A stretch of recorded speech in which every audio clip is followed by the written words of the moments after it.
Na, na, na.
Uh-huh.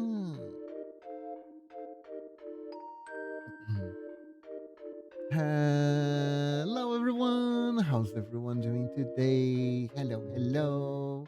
Today is Pixel Art Day, and we are gonna do. I have a very specific plan for today. So basically, I wanted to do a bit more character designs after I did uh, Suma's character design, right? Hello, Icarus. How are you doing? So part of me wants to redo some other character designs, but also I really, really want to try the character design, those character design ideas that I got from the last time I did this to make entirely new an entire two. I want to make two entirely new characters. I don't know if we're gonna be able to make both of them, but I am gonna try. Hi, how are you doing, Icarus? Hope you're doing good.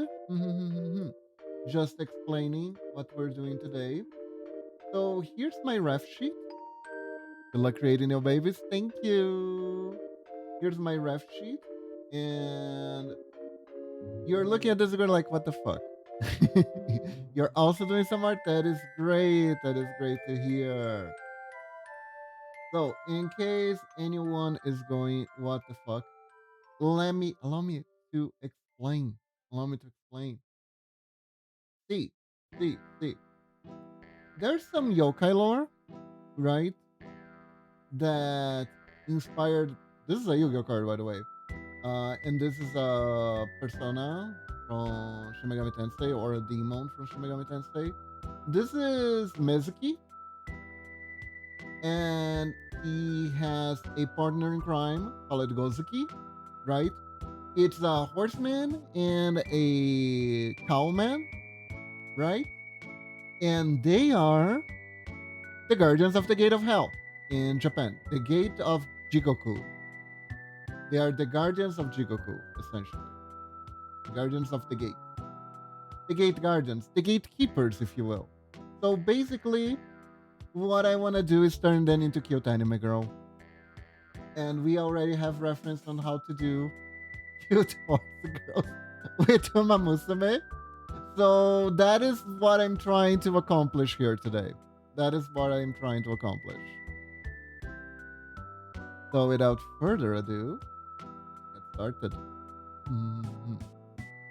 We're gonna make Horse Girl Mizuki and then Cowgirl Gosuki. That's the plan. That is the plan.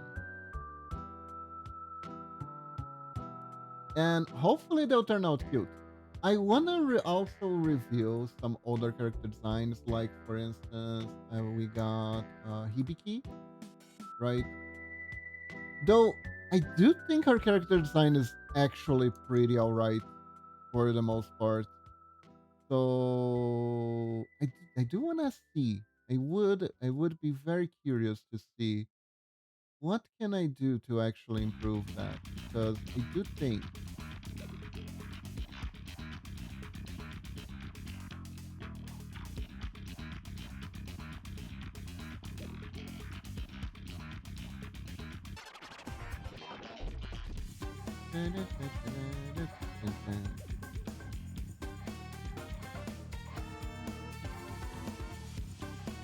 I would very much like to see how I could improve her design. Because honestly, Hibiki's design was completely accidental. It was very much accidental. This happened while I was trying to do a lore game, and I just wanted to make a geisha character.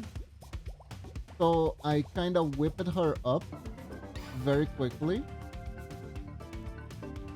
But then I realized that her design was actually like really good by accident.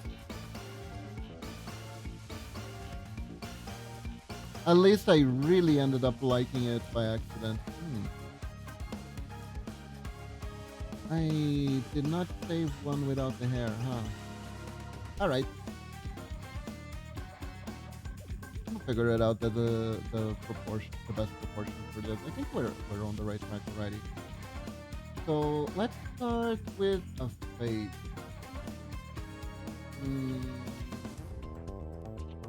Dude, are the eyes yellow? The eyes might be yellow. Although I do make a lot of yellow idols, these. Maybe we need some variance to that.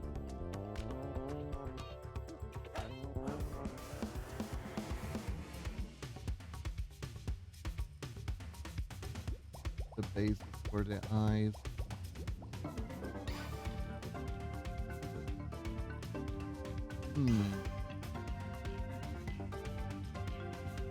We could make her more mean. We could make her more innocent. Do we go for like innocent Hell Guardian? We make them like super ultra more boing boing, but they're actually like extremely really dangerous. That could be pretty funny. That could be pretty funny. Let's see. I do like a Moe Gap. I do like a good Moe Gap. I think Moe Gap's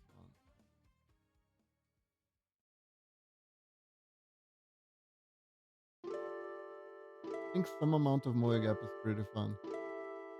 The grumpy character that actually has a heart of gold, and then you have the really cute character that's actually really, really mean. I like those. I like those. I like those a lot.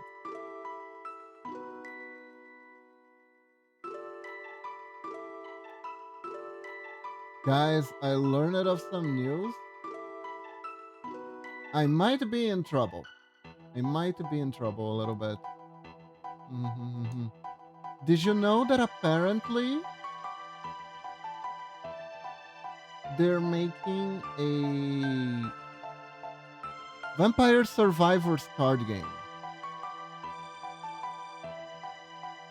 There's a Vampire Survivor card game now. I think it's in. I'm not entirely sure what's the status. If it's like, if it's already out, or if it's a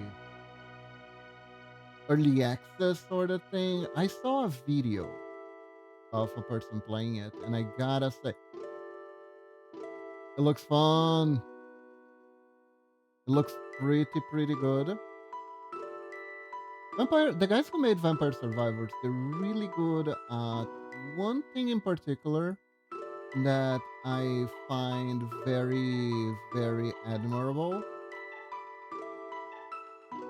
And what they're really good at is making systems that are very simple.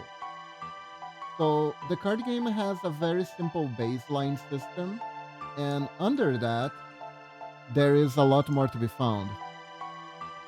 Could it be direct competition to the upcoming Cyberpunk TCG? That depends. Is that like physical or digital? Because the Vampire Survivor thing is it's like a roguelike. It's just a roguelike, right? It's a roguelike game standalone. Ah, physical. Okay, okay. So no. In that case, no. There's gonna be a Cyberpunk TCG. I play Rebecca. I play Falling Debris, which removes your Rebecca from play. You fucker. Is that gonna be a thing? Is that gonna be an allowed play? You're definitely in danger. I am. It's pretty dope. You're supposed to complete a gig. Ah, I see, I see, I see, I see. It's nice when card games try to do something different. Although I have seen card games fail because they try to be a bit too different. And they ended up being a little bit too hard to play. One card game that comes to mind in particular is the oh god, Lord of the Rings card game. Have you guys ever seen the Lord of the Rings card game? I had a neighbor, right? We used to play Yu-Gi-Oh together. I let him borrow my cards, right?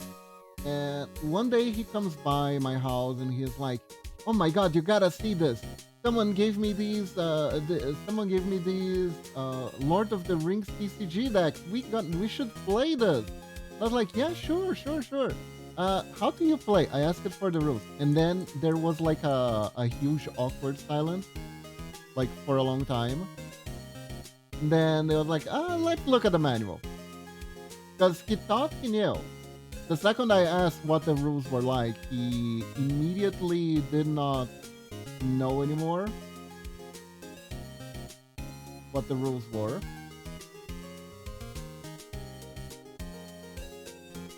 Feels a little bit cross-eyed. Does this help?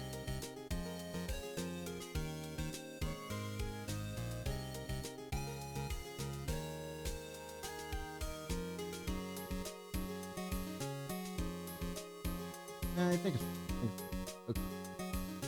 So moving on. Color. Skin tone. Do I want something exotic, like maybe a purple skin tone or something like that, or do we go more normal, anime girl route? Huh. Always a good question.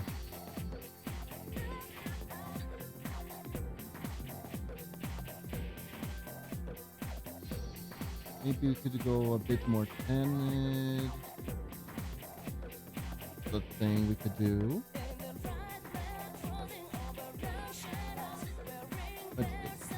But yeah, so about the card game. It was very confusing. Basically, the idea of the card game is that you were recreating the movie. So you had land that you had to traverse, that you would flip, and the final land would always be Mordor, right? And each character had a Frodo, a Ring, and a Sam. And you're like fighting against each other using armies either from the Fellowship or the Dark Lord. And you can you can play cards that help your hobbit or you can play cards that actively sabotages your opponent's hop, right? So if you're playing a Dark Lord deck, you could like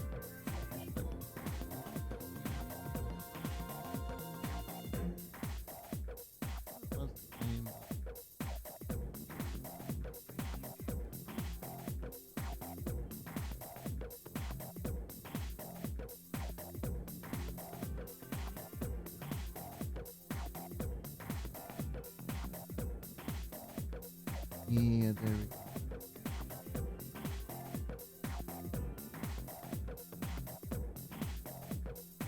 And I don't remember the rules very well outside of that because we could never quite figure out how to play it.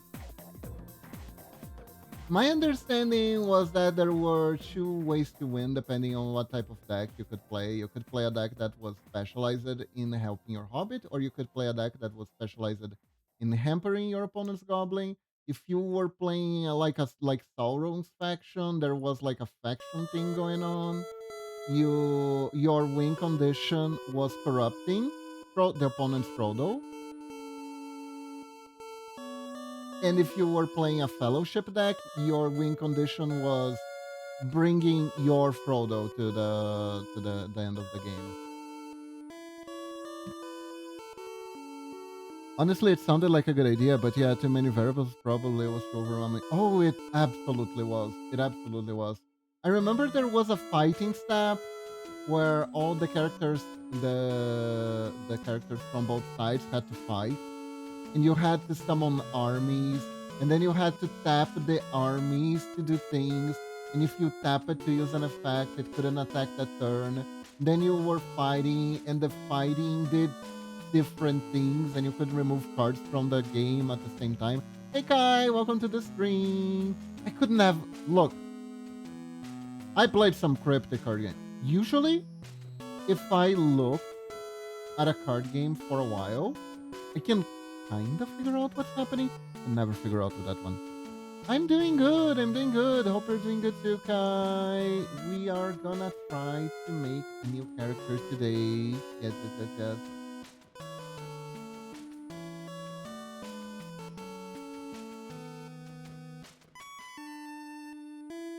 So I do want to make her Zoya. We're still testing stuff. We're still testing stuff. Okay, for today, I'm gonna make Mizuki Uma Musume, essentially. Just dealing with intense personal shit. Ah, I see, I see, I see. Hope it gets better. Hope it gets better. I don't like this color. How do you guys think we do this color for the hair?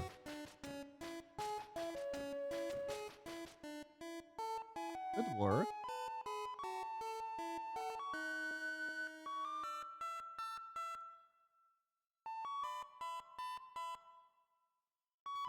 Gonna start making the nail layer in case I don't like something.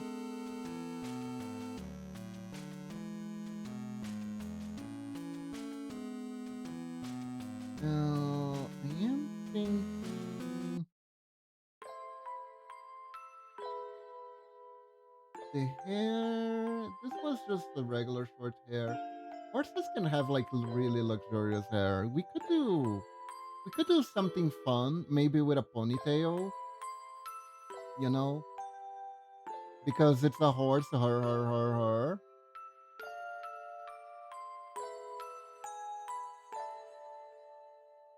So we could try something like that.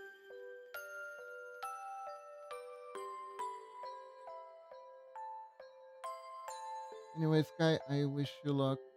I wish you luck.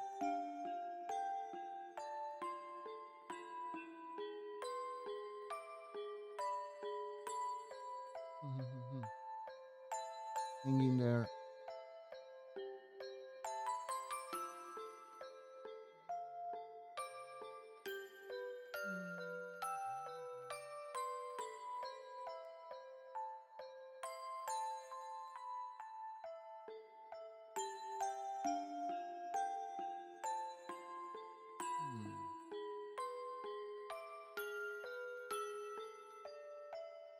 Nah, this isn't a ponytail technically. It's more like a braid.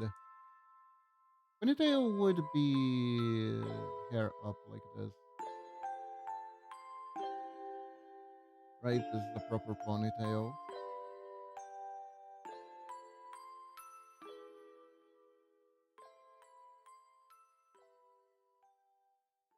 Yeah, this would be more of a ponytail. Hmm. Hmm.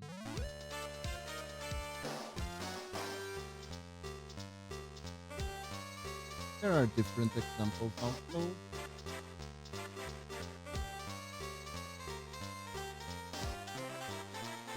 We could also, you know what would be kind of cute though? I thought of something fun. Hold up, I thought of something fun. Because Gozuki and Mezuki are very much related as characters, one thing I could do, you could do like emo bangs, and each one has an emo bang on a different side.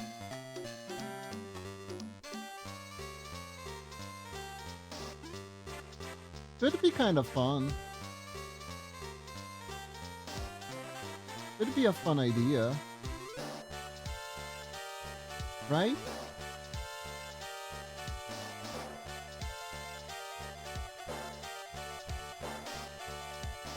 Kind of like Rin Remmel from that one anime where you restart from zero in another world. I think it's called. I know it's called rezeroing. But anyways, into that. Honestly, emo hair for a horse girl just makes sense. If you stop to think about it, it kind of makes a lot of sense, right? And do it like this.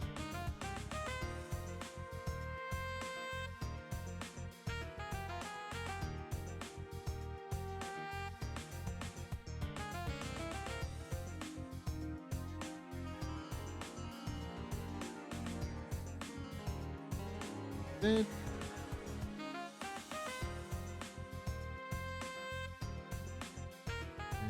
And I want the head to be a little bit close here, I think.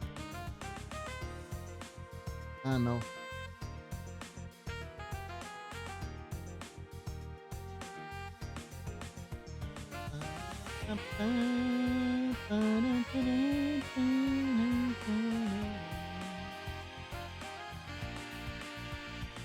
Oh, I never played GTA Online. I'm assuming that's not an easy task, though.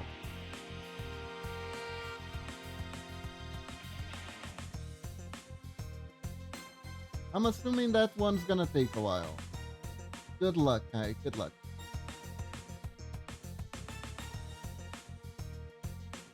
Relatively easy these days? Nice.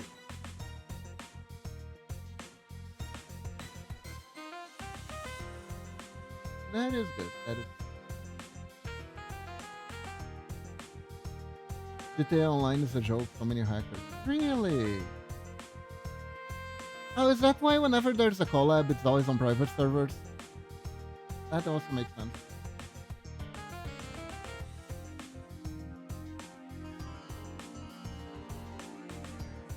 It's on a PC. Also, they don't have crossplay. Good to know. Good to know. It's always good to know when there's no crossplay in a game.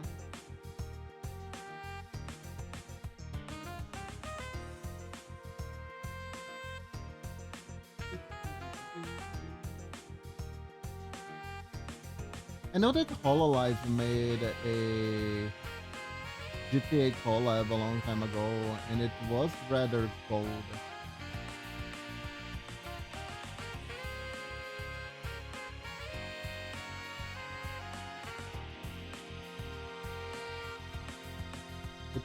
It was like pure comedy gold. particularly the little the dog twins.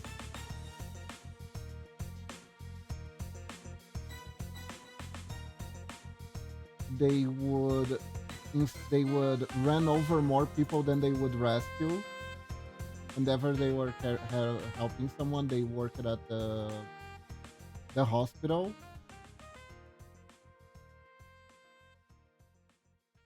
and they would literally like sometimes accidentally forget the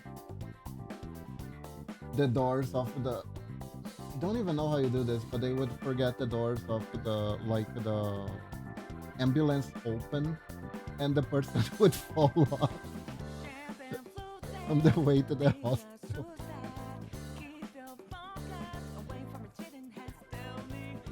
There were the clip farmers. They ate well that day. Mhm, mhm, mhm. Yeah, there's a mission that grants 1 million for final payment, and I have all the business set up for maximum profit. Nice. Exactly, exactly.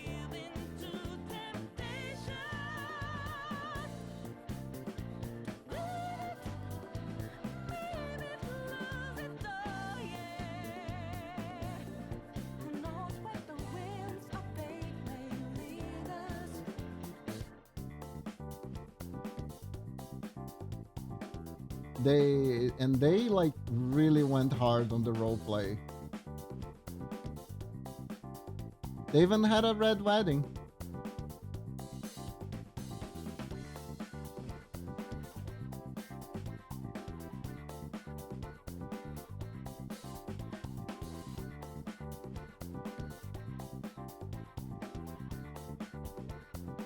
Good times, good times.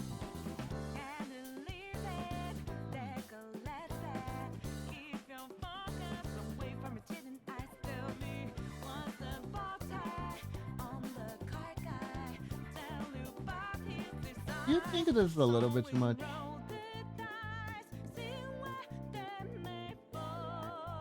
I think the hair is a little bit too much. Make it this short.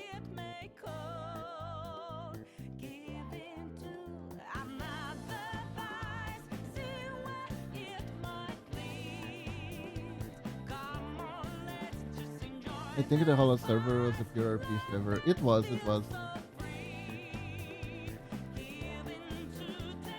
People for horse probably, maybe.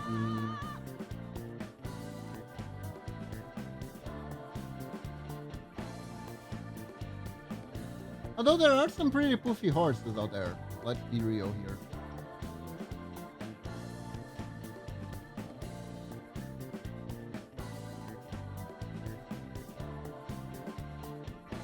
Honestly, I should experience James Randall. James Randall? That's like a role player? About making a normal LC? Yes, Cass. Actually, yes.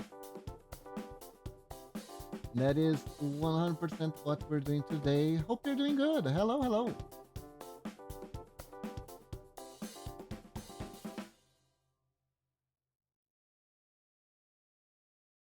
I'm making a Uma Musume version of Mizuki,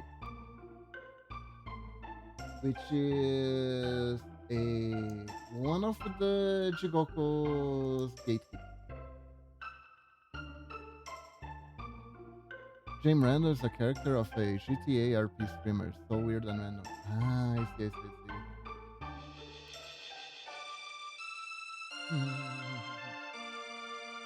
Currently, though, I am having a lot of fun. I found a YouTuber named Earlybird, and she talks about like weird, forgotten horror. Hmm? You know.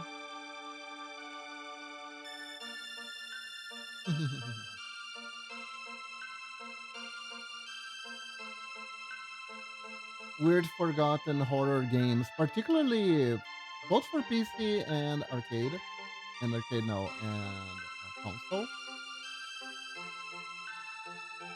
And it's they're all on par with Harvest. They're all on par with Harvest. They're from that specific age of computer games that were just very, very strange. They're just very, very strange. There was a time where peak computer gaming were just puzzle games. Straight up, there were just puzzle point and click adventures. All of them, like no exception. The highly acclaimed, the highly praised ones were all point and click adventures. It was interesting how predominant these games were and how one day they just went poof, just out of the blue. And then Telltale Games came out of nowhere and tried to revive them. And what happened to Telltale Games, I think everyone should remember this. Uh,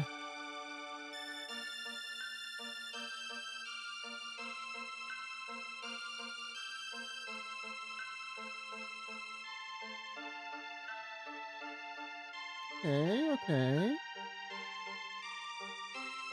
So now the question is, do I make a ponytail? I want to make a ponytail.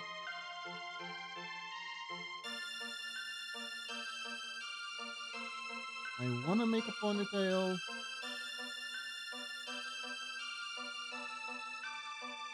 I want to make a ponytail that looks different from Mama Kiba too. So maybe we make a smaller one here.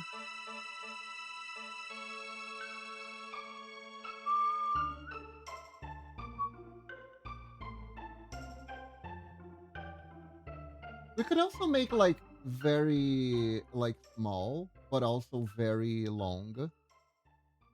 So something. Oh, maybe we could do like some jagged angles to it. Oh, those can right something.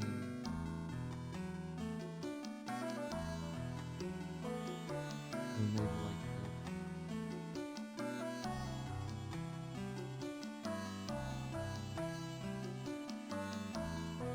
you know. I remember I made a C a while back. Oh,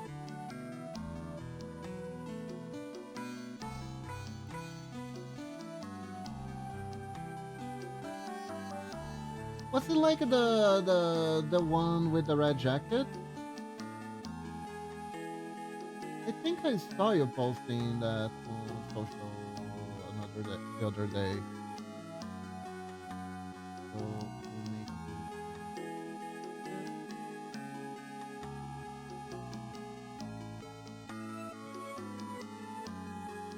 ah, let me think.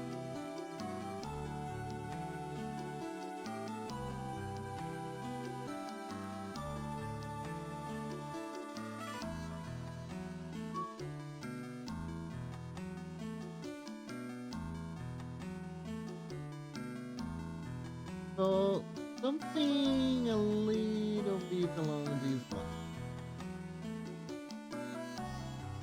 essentially.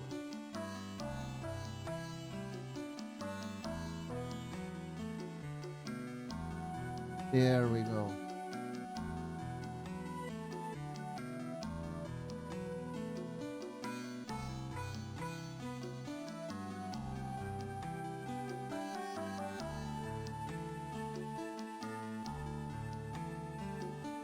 By the way, guys, I do have a announcement. That was the elf. Ah, I see, I see, I see.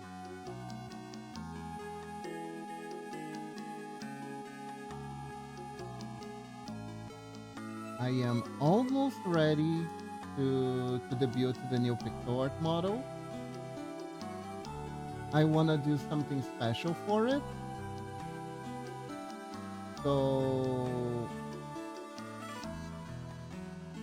I'm gonna start announcing it.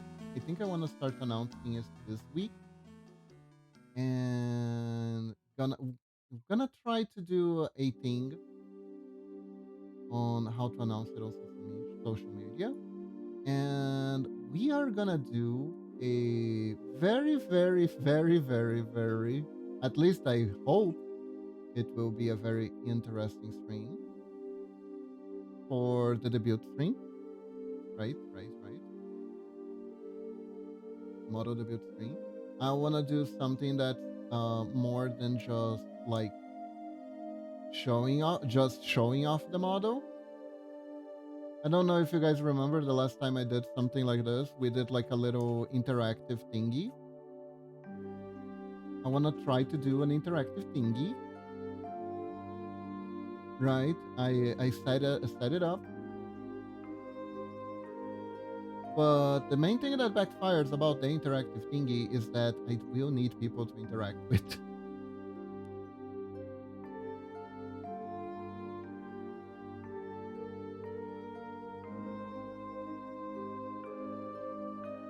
Yes, yes, yes. I want to try to do something kind of like that, a little bit different, right?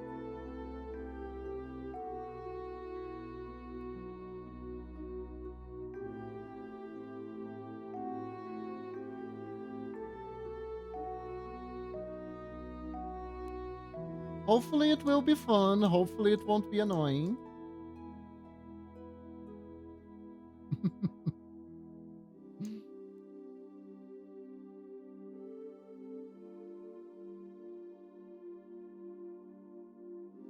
Okay. So maybe something like this. Oh, thank you, Icarus. Yeah, I just need to figure out how to communicate.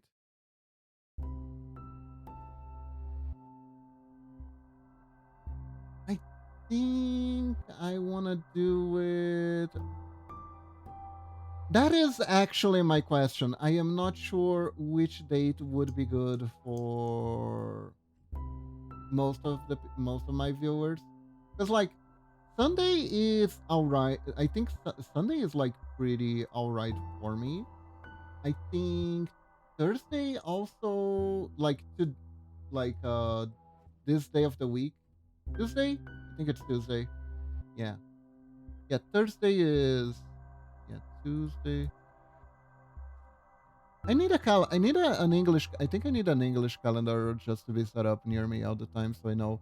Anyways,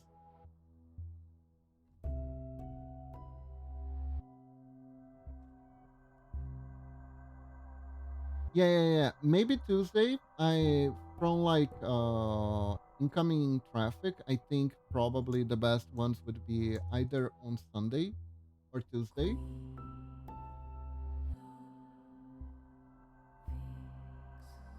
That is my speculation.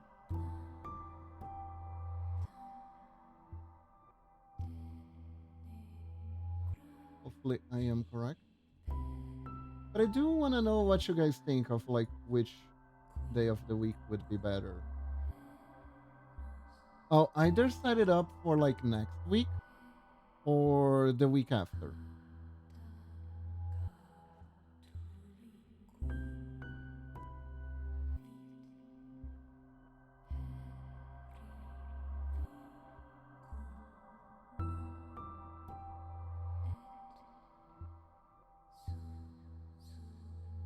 And I hope that what I set up can be the whole string, right? For me, it's not about the date, but more about the time. I just hope my sleep skeleton not off the trails. Ah, I see, I see.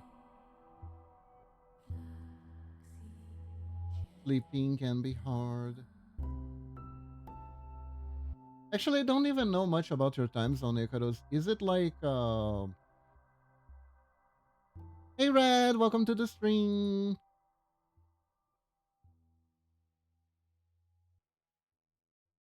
Is it like night for you? Is it day? I have no idea.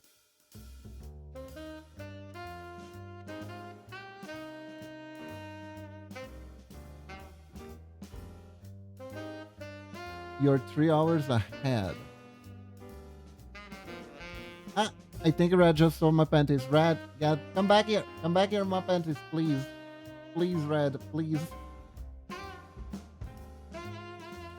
Hope you're doing good, Red.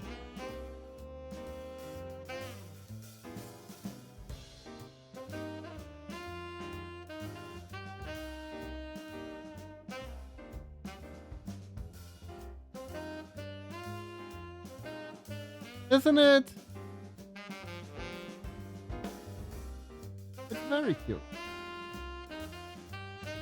Okay, so now the most important feature.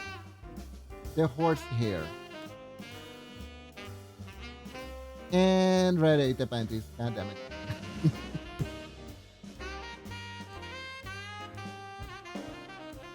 You know, I'm gonna start charging for those.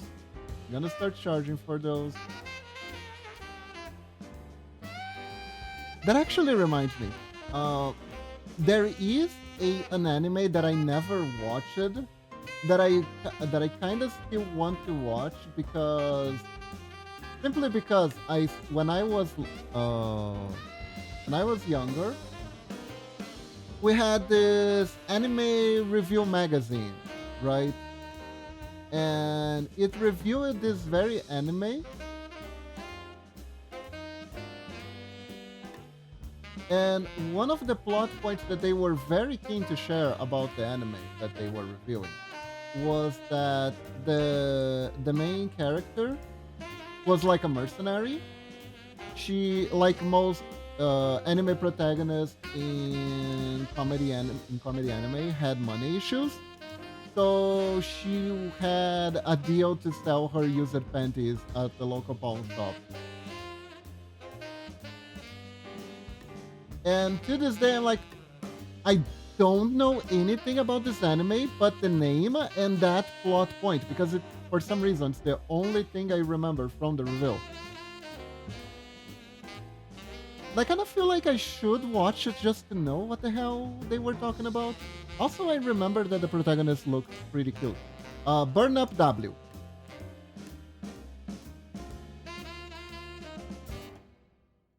Also, Red, have you ever seen an anime called Those Who Hunt Elves?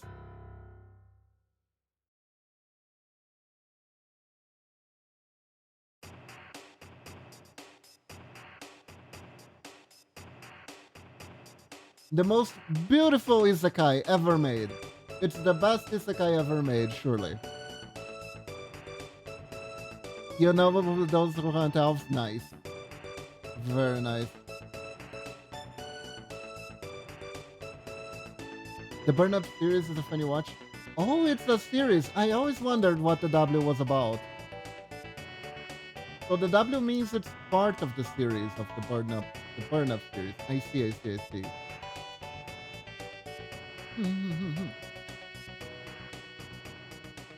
I'm assuming you're also familiar with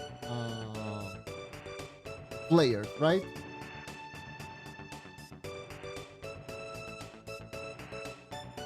God, I love Slayer so much. I need a place where I can watch it again.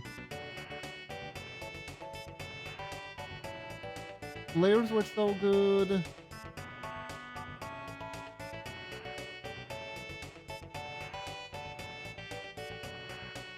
There is an incomplete OVA on YouTube. I could use a Lina cosplay art. Ask away and we shall do it.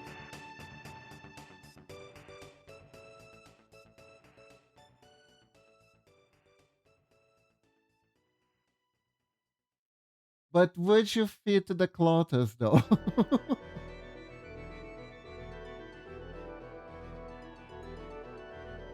I think you'd fit the Naga cosplay better. Do it, casting Dragon Slave. We can do it. God. The, like, Slayers as a whole, I like it so much. I like it because it embraced just being silly. And it was also one of the first anime. Like, it put, like, bizarre elements in the world, but it, at the same time, tried to justify them to good degrees of success, actually.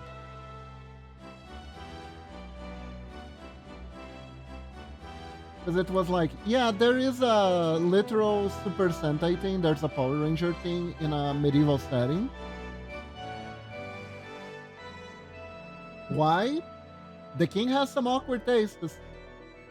So he commissioned mages to build giant golems that can be piloted by people. I have the attire of Naga and the power of Lina. Yeah.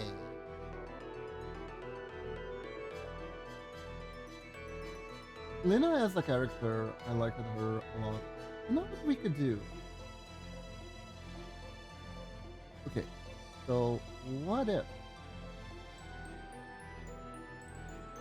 we take this necklace and put it like a little...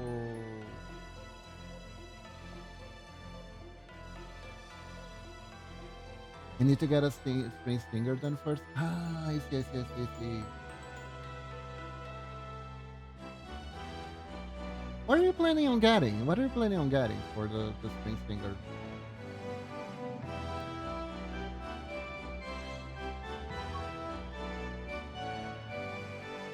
Step away for a while. I'm hungry and gotta hunt something. BRB. Alright, Icarus! Go get yourself some nice yum yums.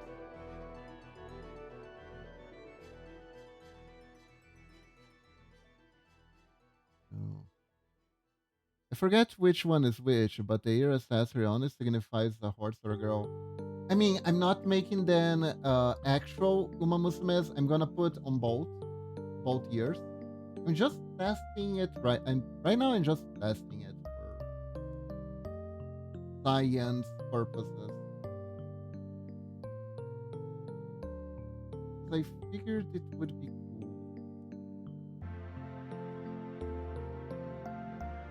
I think it depends on which, but if I remember Uma Musume lore properly, it varies on the ear.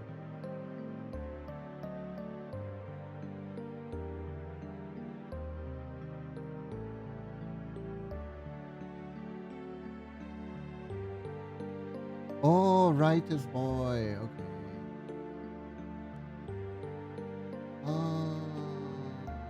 Huh.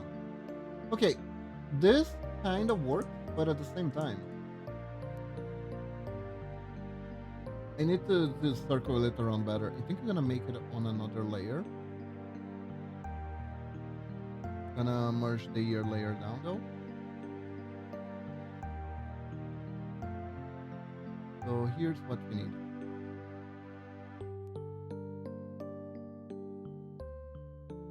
Man, all the internet had some really, really amazing pearls. One was just the sheer volume of sites dedicated to Slayers.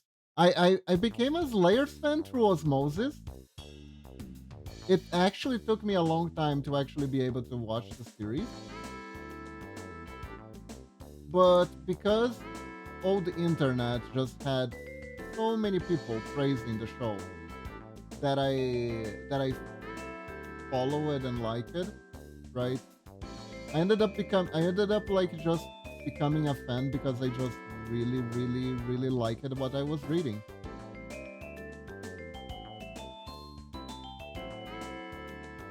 There we go. Now it looks like it's more diagonal.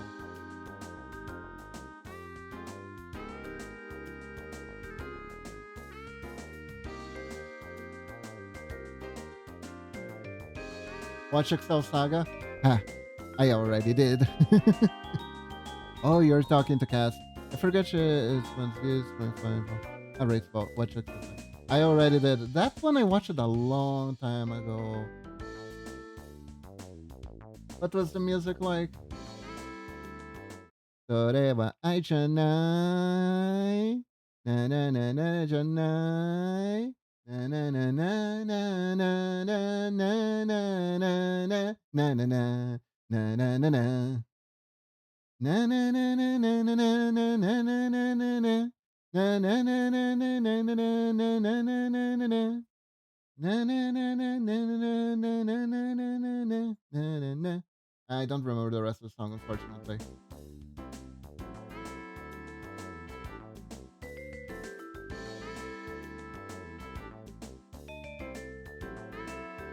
The intro, everything about that anime was so crazy.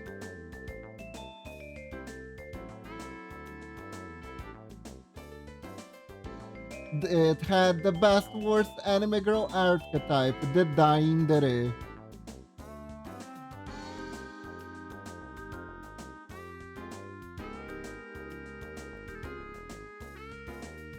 I don't know if the joke was because she had like a whisper out of voice that she was actually dying. That's why her voice was so like low and whispery.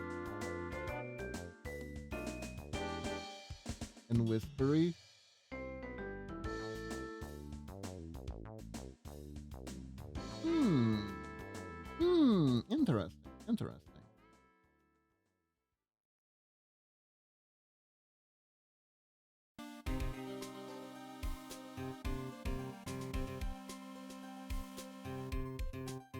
But it was really, really chaotic.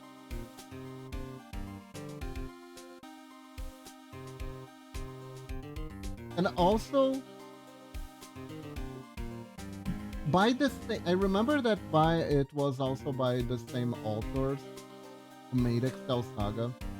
There was this one DVD where the main character was a highly excitable voice actress who kept forgetting that she was doing a role, so she would call herself by her own name all the time, and that was part of the joke.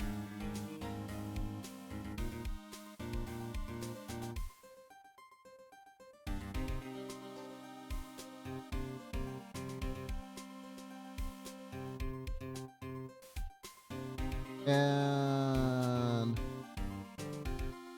the big plot twist was that her love interest was an alien, but it wasn't really a plot twist because you could literally see the guy literally went to in a UFO. And then when he finds out he has tentacles, that goes into another direction.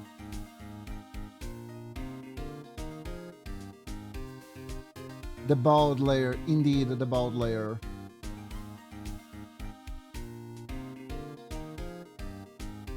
I remember that one was chaotic as fuck.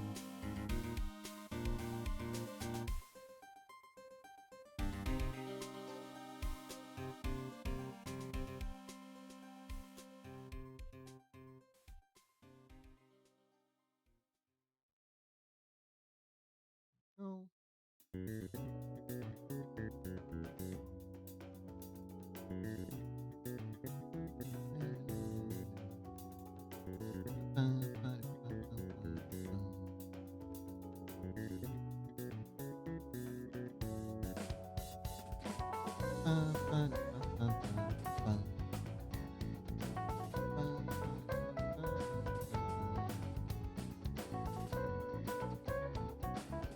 But yeah.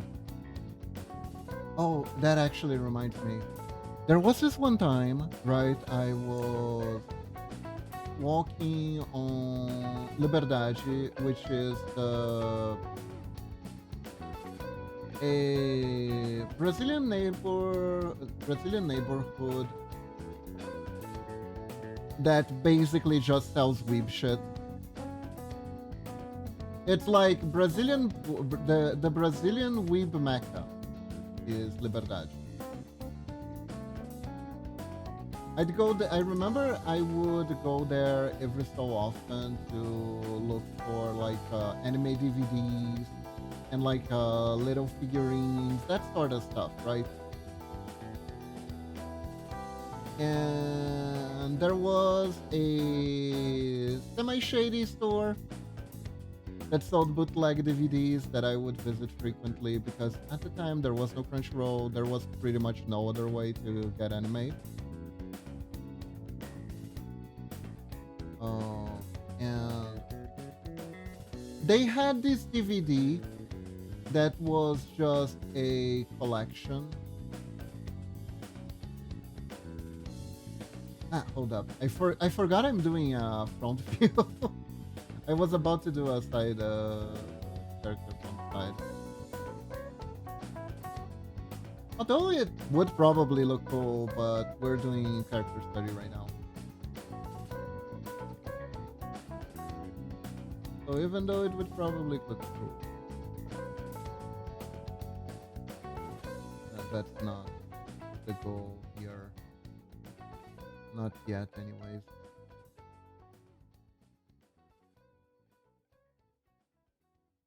But yeah, I was looking for, and I found this DVD that was like a bunch of OVAs jammed into it, right? So I'm like, cool. Different anime. You mean I get all these different animes I never heard about to watch? That sounds awesome. Is all that remains of a once Right? powerful So I bought it, and some of the stuff in there was like the most cursed. The most cursed anime.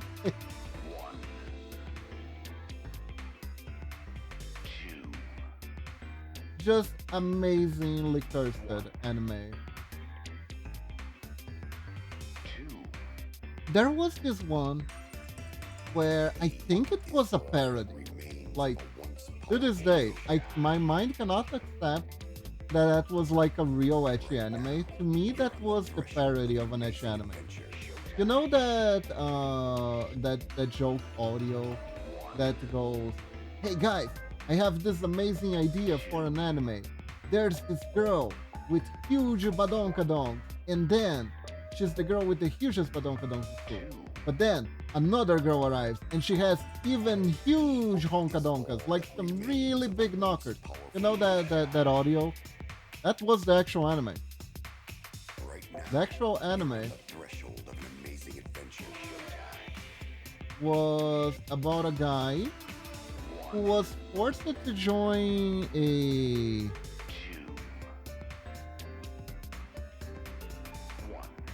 The answer to your question is ask again later.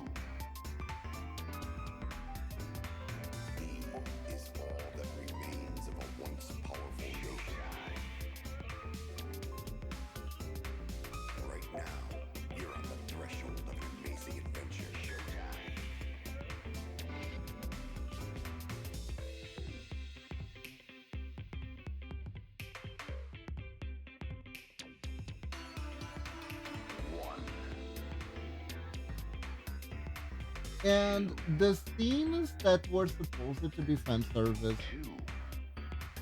were so over the top that I like, no, this isn't real.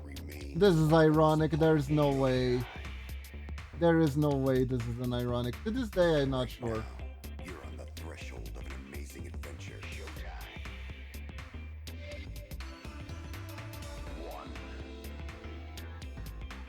The girls' boobas were so big they would make a feel.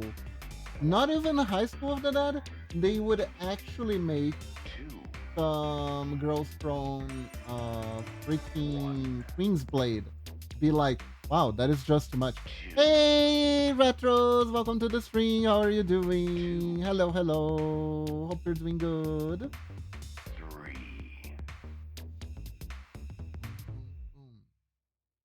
Ah, you missed most of them. You missed most of them. How are you doing?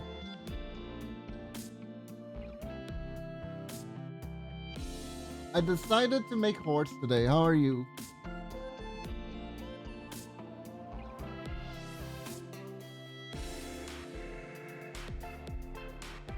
I'm good, kid. I just broke my fast and I'm feeling energetic again. Oh, nice though.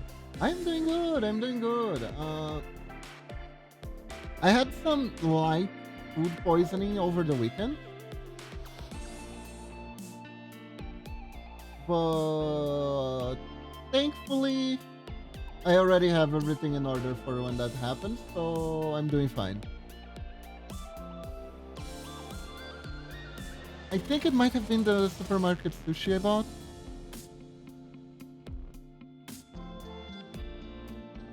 But honestly, I have no idea who the true culprit is.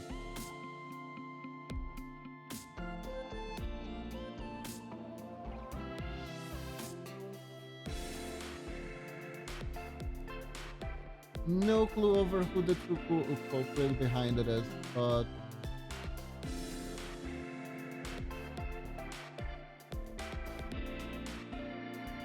because basically you're doing okay then? Yeah. I'm doing better. I'm doing much better. I am, however, eating light just in case, which sucks because we bought so many good stuff over the before I was I used the weekends to like eat out eat out and eat like some yum yums, right? But because I got food poisoning over the weekend, I couldn't eat much. Yeah.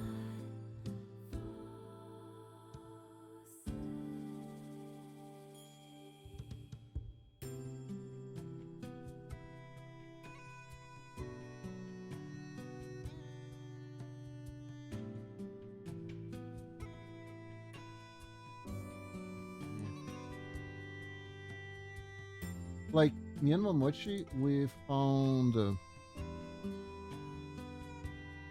just today. We went to the butcher's, grab some meat for Leela, right? And we found alfajor ice cream. Someone made alfajor ice cream.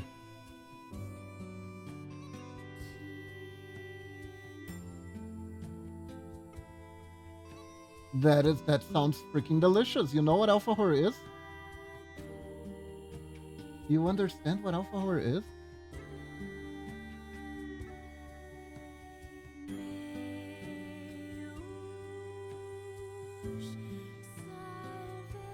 Alfajor ice cream.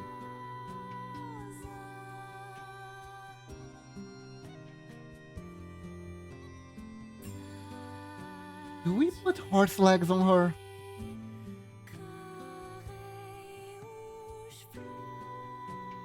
Hold up. Let me. I'm gonna. Show, don't tell, as they say. Alfajor is a special treat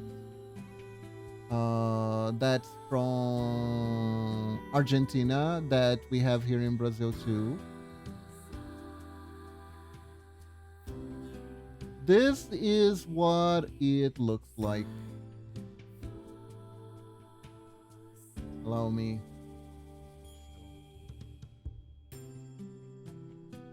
This is alfajor.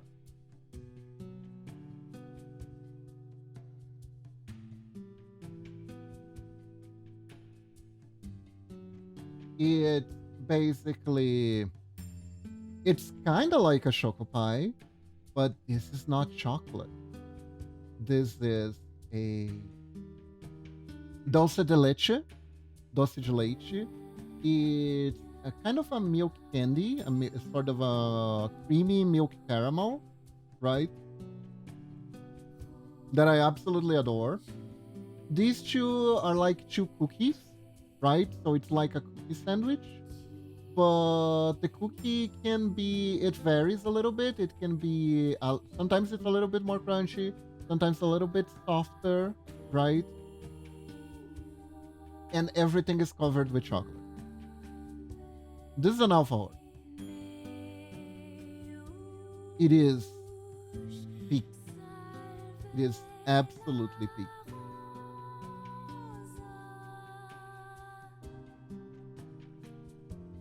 Looks tasty. It is tasty. It is very tasty.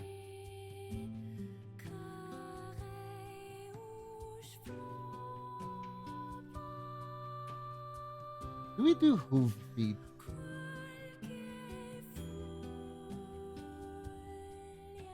Reminds me of Hecabatic somehow.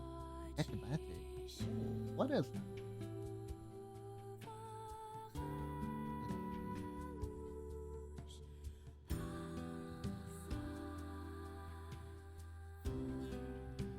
What is that, retro gamer?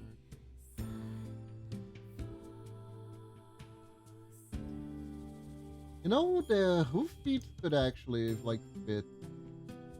It's a Malaysian dessert that's made with biscuits and chocolate. Ah,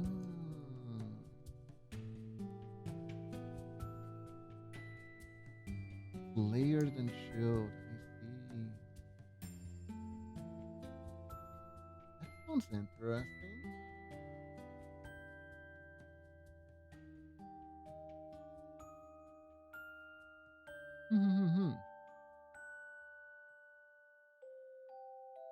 Absolutely.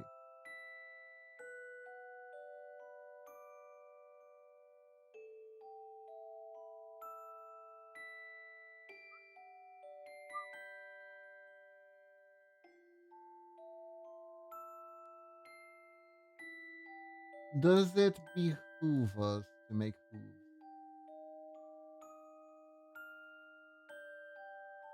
I think if you have some time, you should try to make it at home. Oh, that could be interesting. That could be interesting.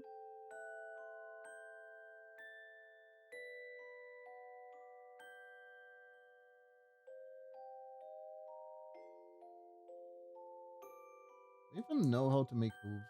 Hold up. I don't think I actually I forgot to get hooves. Let's see. Ooh.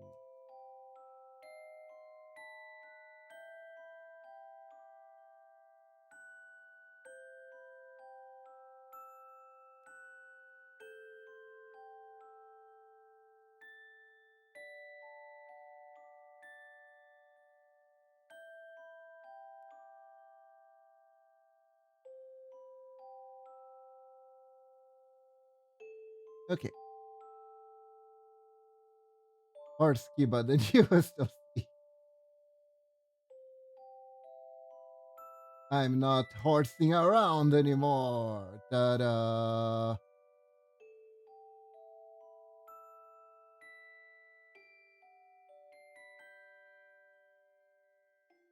Yeah, my throat's been kind of hoarse lately. Yeah, it's true. Ah,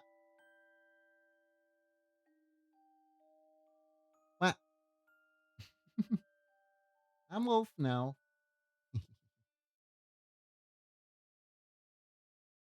I guess Skip is the alpha wolf. No.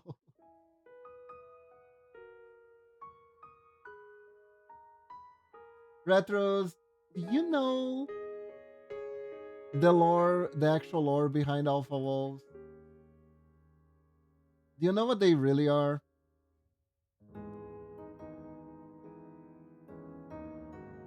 Okay, so are you ready to get your mind blown? Are you ready to get your mind blown? The researcher who wrote on alpha wolf behavior took it back, okay? Because everything that he observed was wrong. Wolves don't organize in packs that are led by an alpha at all. What he observed, because and here's how he made the mistake. Here's how the mistake happened. Okay, first things first. He observed wolves in the wild, right? There were groups of wolves. There was what he perceived to be a leader wolf because it was a wolf that would seem to coordinate the attack of the other wolves. That wolf was bigger than everyone else, right? And the guy extrapolated that because that wolf was bigger than everyone else, he must have been the strongest of the pack, and he led because of his strength, and that made him the alpha wolf. It was a family. I am not the alpha wolf. I'm your wolf daddy. I'm your wolf daddy. He didn't see an alpha wolf, he saw wolf daddy. The weaker wolves were literally the wolf's children. And the alpha female was just the mother.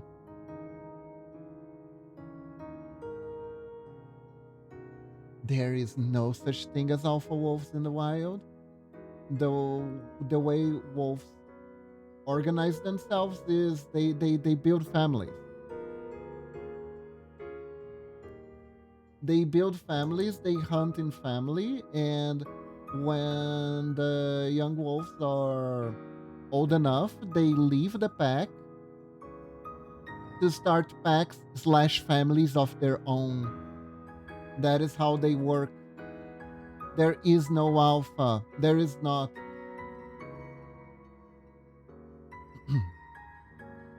Oh, hold up. It's been a while.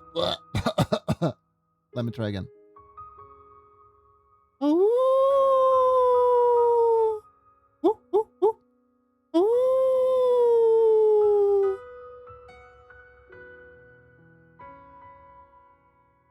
There you go. Hope that one was okay. What does the fox say? Ow, ow, ow, ow,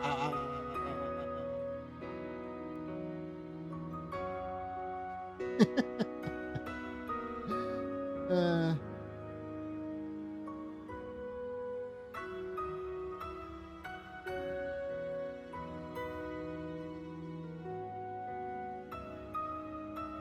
All of them, that is crazy. Yeah, I did not program that because I thought all of them would hit.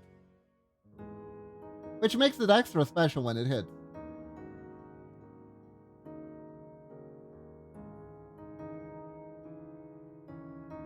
Hmm. I don't know.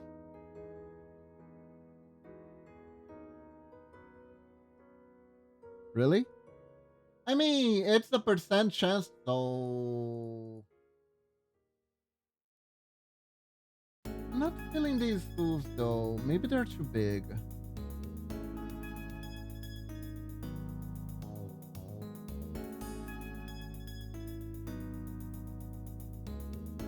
Ow, ow, ow, ow, ow, ow, ow, ow, ow, ow.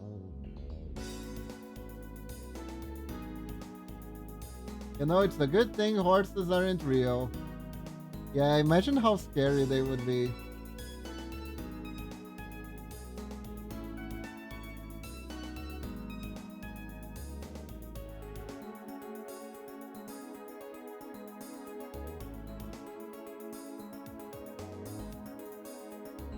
Can you imagine if horses were real? Good thing they're just mythical beings.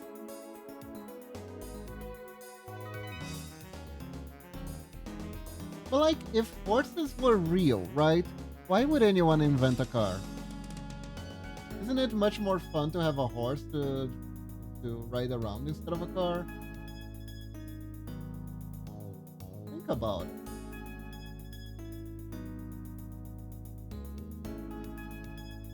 Man, life would have been different, right? If horses were real. Can you imagine an ad before a movie starts that says you wouldn't download a horse?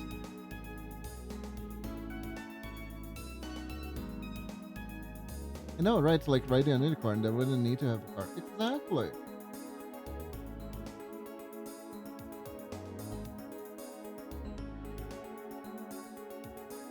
The worst kind of street pollution we would have would be poop.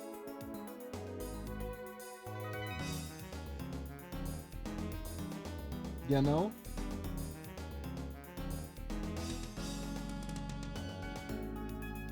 Maybe there is an alternative timeline where global warming gases are caused by too many horse farts in overly crowded cities. What do you think?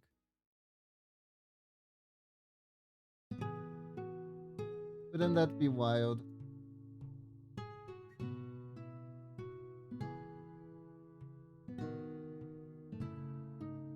The horse feces crisis, exactly. People would just be drowning horse feces.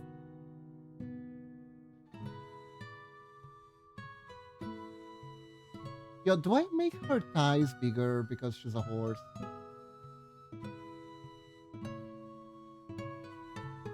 She has strong thighs.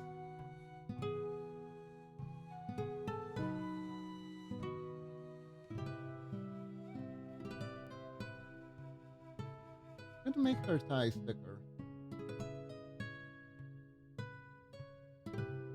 Yes, please, Daddy Wolf. All right, my child. Uh,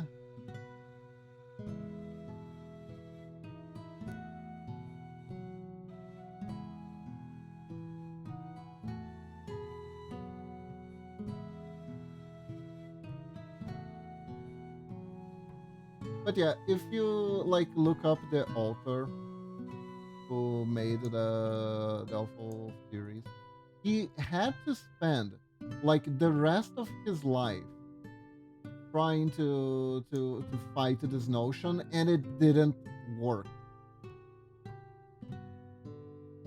People felt I people felt like such a resonance to the concept, right? Like, I'm not a jerk. I'm enough.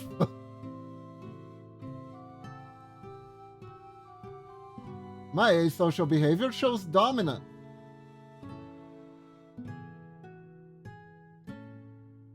I have no idea. I have no idea. So let's make the ties thicker.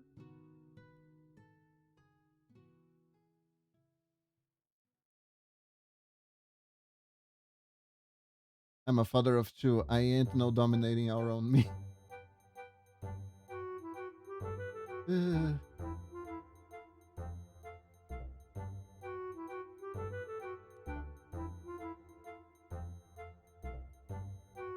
Poor Wolfies. So misunderstood. For me, I'm so misunderstood. uh,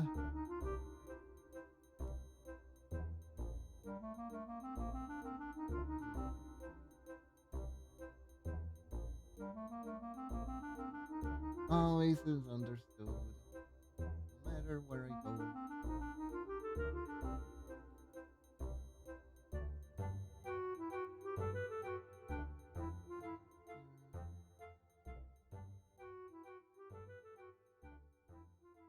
Here. That's why he has to hench into a more humanoid creature. Yes.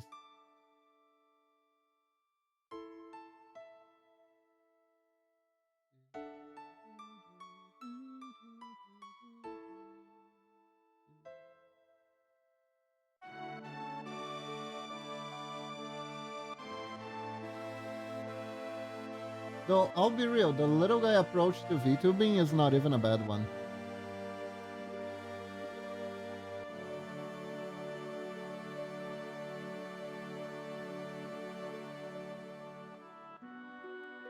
What kind of outfit you think of giving her? I'm not entirely sure yet. I'm not entirely sure. I do wanna try to keep up with the theme. So something based on this, but cute.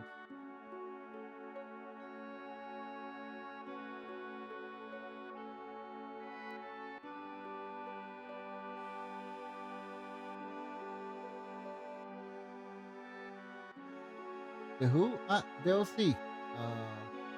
As was asking about the OC's outfit. Which, yes, we're gonna dress her up. This is just so I can know where the. Let me lower this so Twitch doesn't think bad of me.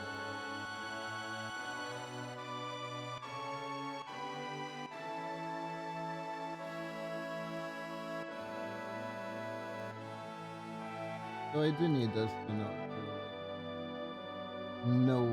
where everything is.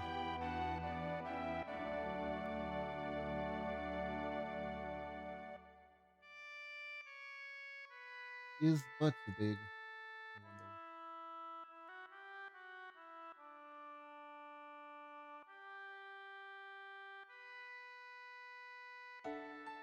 But might be too big.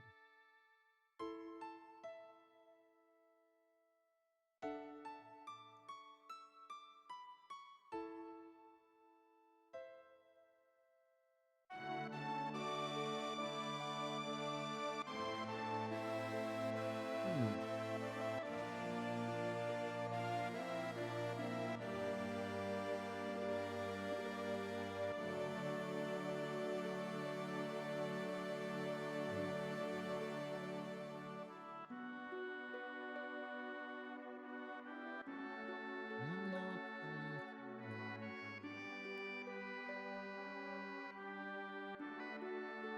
Remember the 5th of December. Which one it was? I forgot, so I don't remember.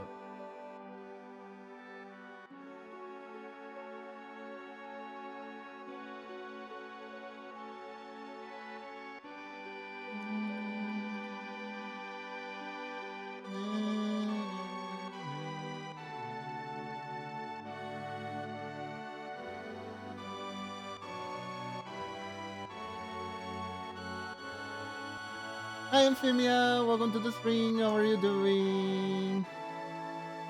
Welcome, welcome. Hello, hello. We're horsing around at Hearthstones today. How are you doing?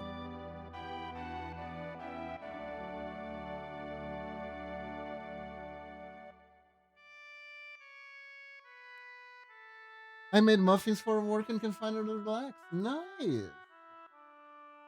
Very nice.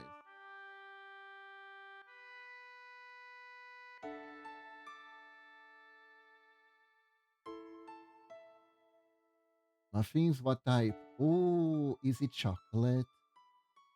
Is it vanilla? Hmm.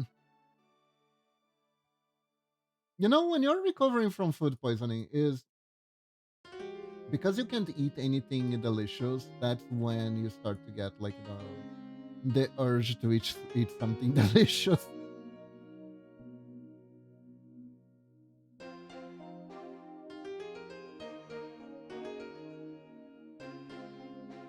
Vanilla with chocolate thing and chocolate with chocolate things because I like chalky. Chalky is good. Chalky is very good.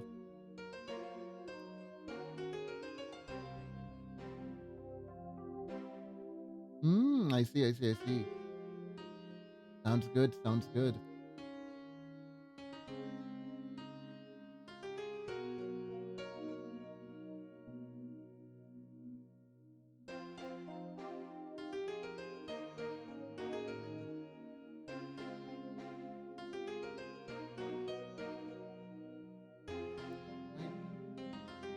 I think the arms are a bit too long here.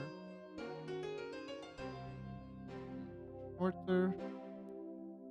Wait, I made pictures. Ooh, ooh, ooh, ooh, ooh. If you want on our Discord server, there should be a foodies section. If I'm not mistaken, you can post it there, so everyone can admire it. Yes, yes, yes, yes.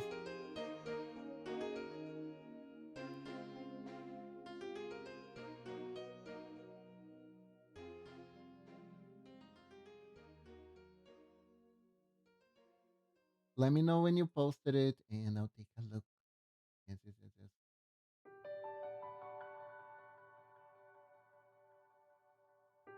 Hold on, let me see.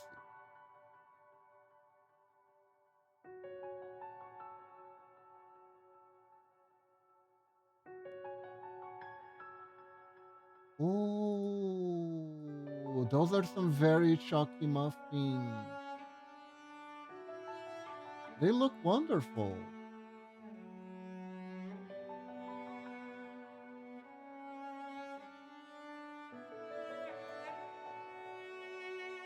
They look great. Yeah, yeah, yeah, yeah, yeah.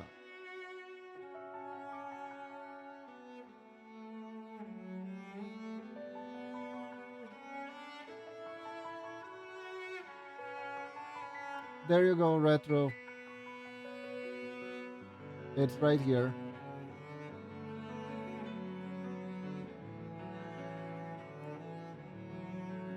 And these two.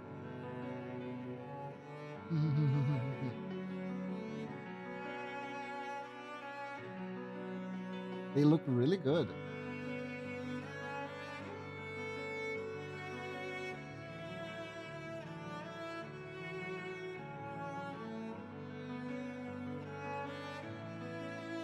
I'm bringing muffins to work instead of cake because then I don't have to cut it. Ah, that is a good idea. That is a good idea.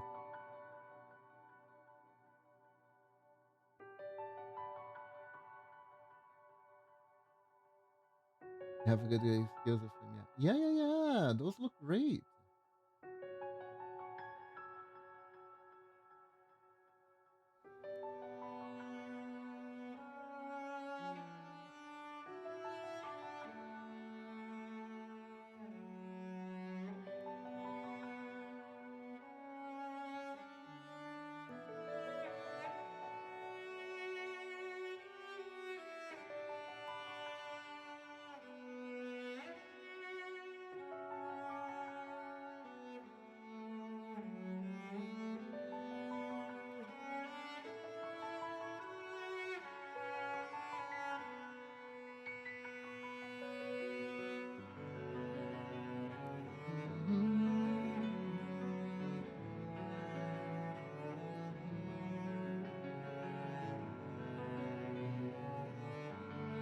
The arms feel a bit noodly.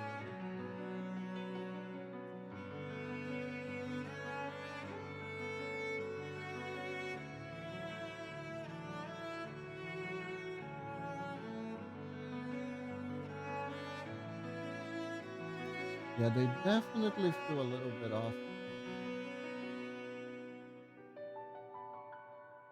I like baking too, so it's really cool seeing other people bake and the products end up so well. Ah, that is great. That is great.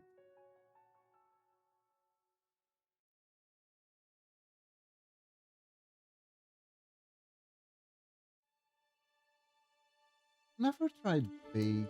No, I did. It didn't end well. Those poor pancakes. Those poor pancakes. I could do the jar ones. Have you ever seen jar pancakes? Those I could do, but I think those are like easy mode.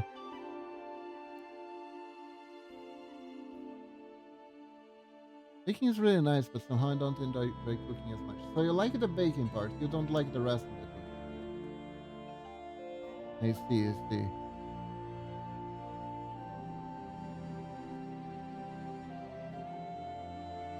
Ever done pancakes I'm scared of them? Ah, because of the flipping? Yeah, the flipping is pretty hard, not gonna lie.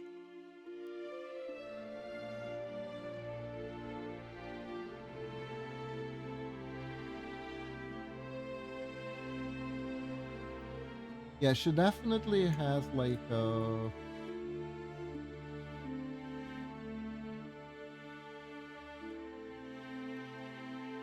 pancakes are fun to make. They can be. I remember the pancakes that I was able to make successfully, right? They were the best way to put it, they were jar pancakes. So basically you buy this jar that already has the mixtures ready for you. So they have in there the mixtures. They have the sugar ready. They have the prep. They have basically everything ready. But you still need to mix it up and make it yours. Like mix it up and make it yourself. But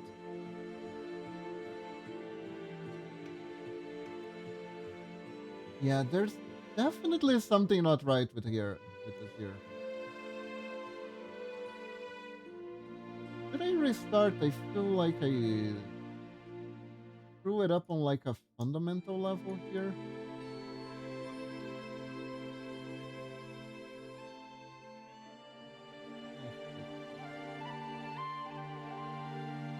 Flipping is actually more simple. You have done the special beneath the pancakes and cook it, then you flip it too early and it's going to flash. Ah, jarred pancakes, interesting. Yeah, basically it's the batter mix, right?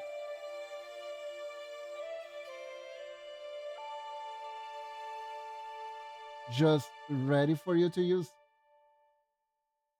Tell you about Pachukin translates pancake, but it's actually different. Those are like thin and large pancakes. Oh. Have you guys ever had Saudi pancakes? Like savory pancakes that are actually a meal you can eat?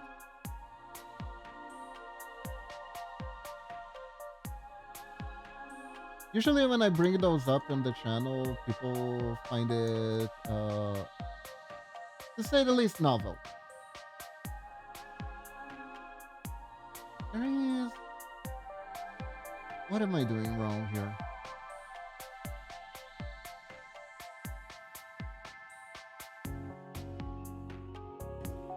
Basically, the dough is similar to a regular pancake, but like no sugar. My panchuken are actually a meal. Do I spell the ones you mean? Maybe they're the same. Oh, could be. Could be.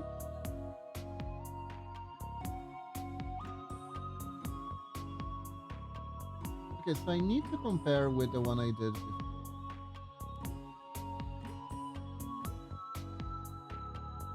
Yeah, this one is two.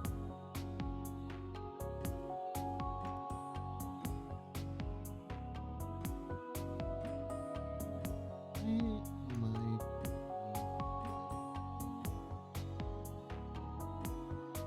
might try to figure out if the angle is slightly off.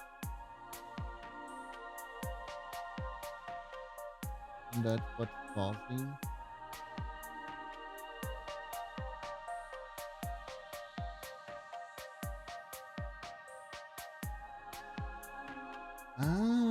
Hold up. I think I figured it out. As with most pixel art stuff, it could be looking weird just because of one pixel.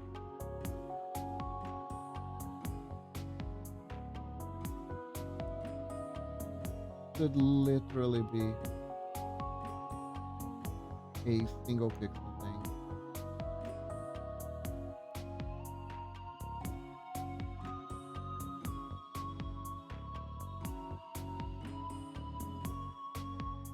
Okay, so now I feel like the hand should be.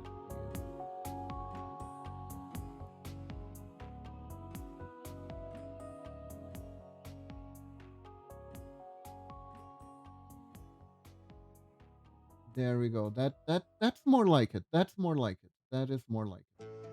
Maybe one more pixel here.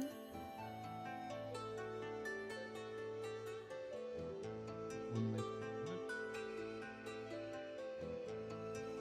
It's a little bit too much. A little bit.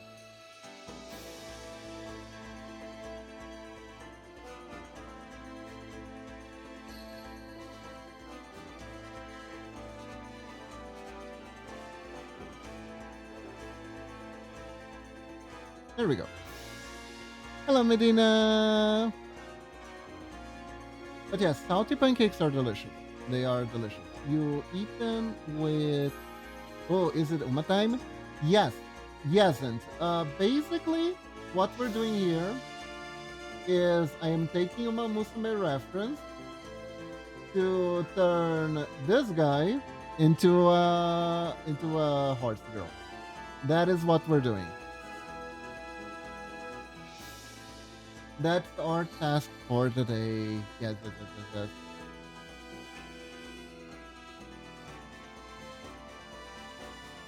And now I'm trying to figure out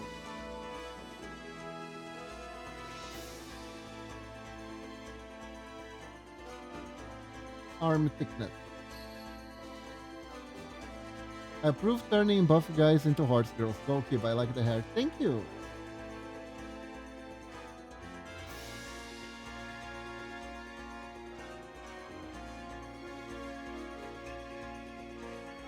I've been meaning to do this for a while, but I got sidelined with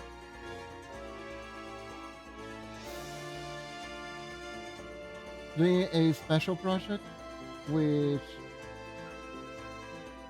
by the way, Medina, I wanna ask also, is there a day of the week that is like easier for you to join my stream, or is it just like an RNG thing?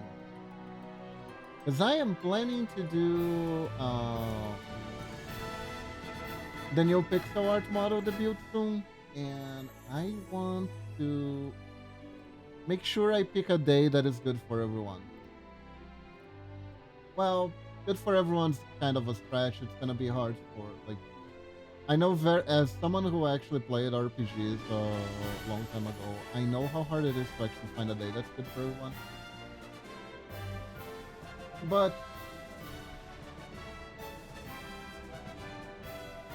right now I'm thinking either Sunday or Tuesday or good days for that.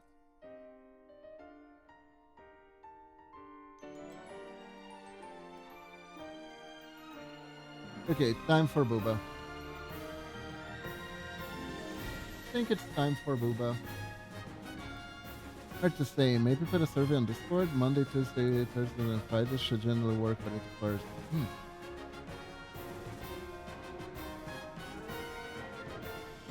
Oh, of course I think of you guys.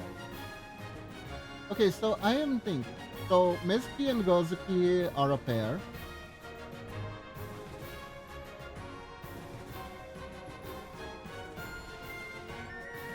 We could make a smaller chest size for her because Gozuki is Cowman, so while we could innovate on Cowgirl with flat chest, I don't think that's an innovation I'm willing to make.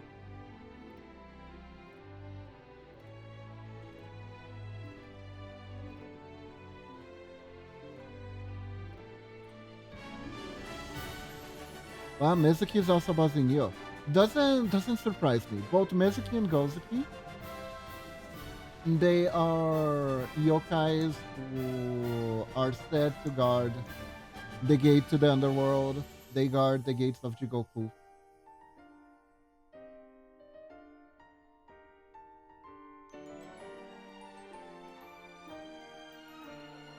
So it makes sense.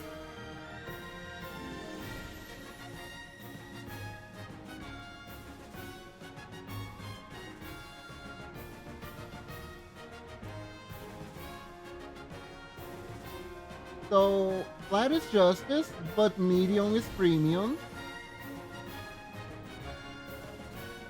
right?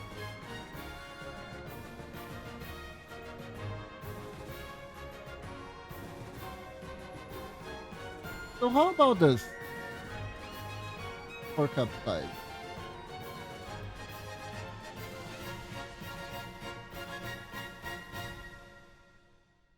Whoa, they played everything? That's a lot.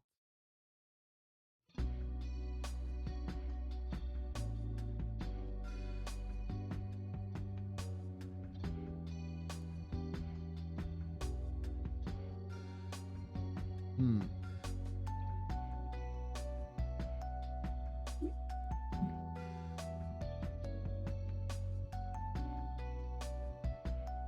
Your tree just came out. Not found that plant play art. I heard good things. I heard good things about New Tree actually.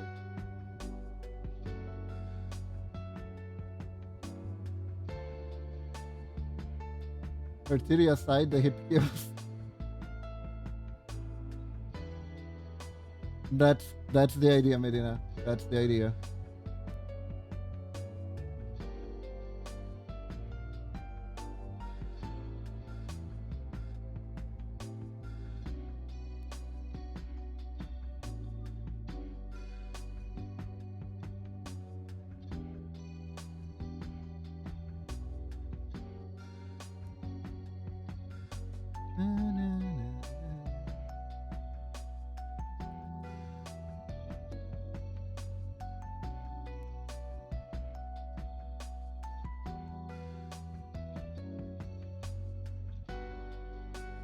The meme is flat is justice, medium is premium,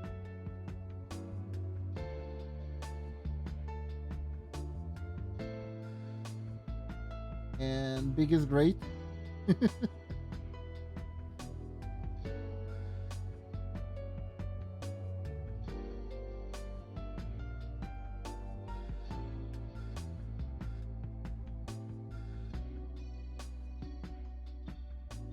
Appreciate city no matter the size in this household.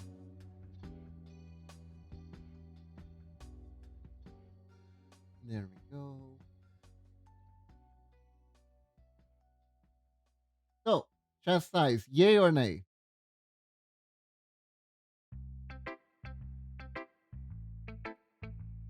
Hehe, nay.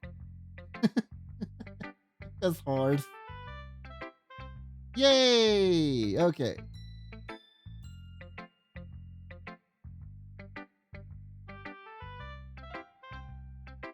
I gotta give love to my chest out there. True, true, true.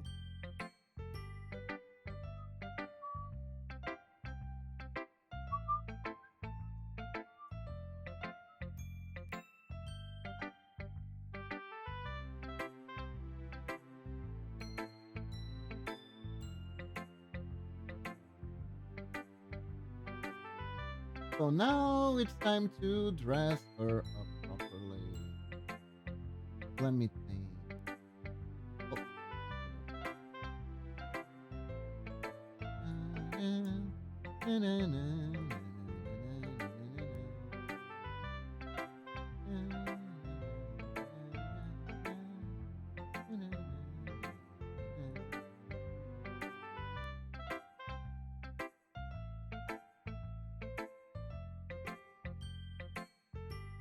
Hmm. So let me think. What kind of elements can we take from these floaters?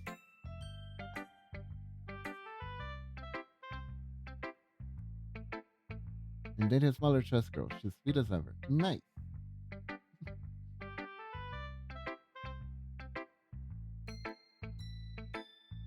Hmm. Type of clothing. The funny thing is,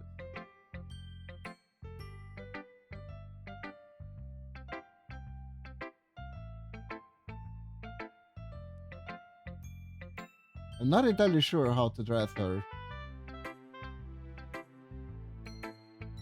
Let's see. What's the complementary color? Ah, no wonder.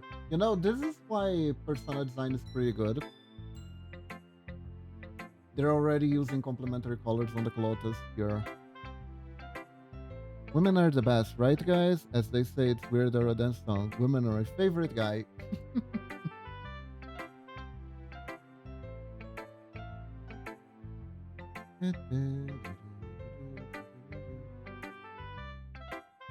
I got it. I'll use these exact clothes and nothing else.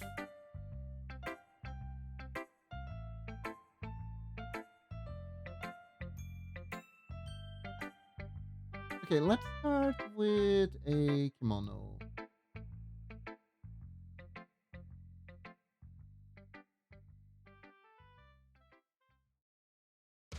Or maybe a top.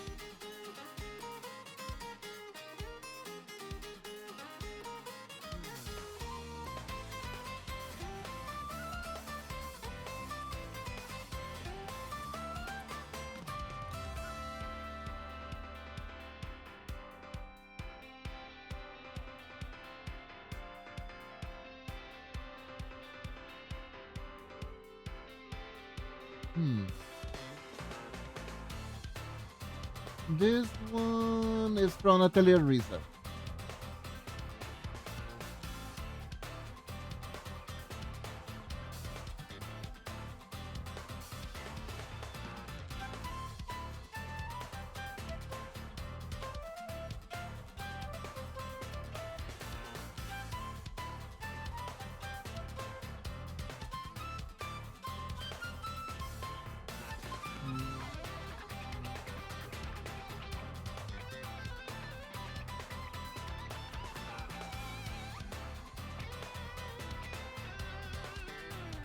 Okay. Posted song in a music pageant. Recommend to watch if you need to brighten up your day. Ooh.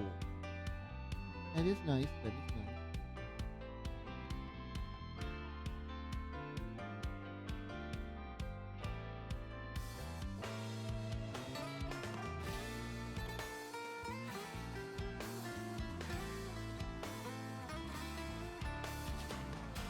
Do we make the super? Do we make her super fun surfacey?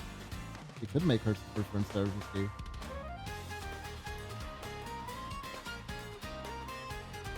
That is absolutely on the table.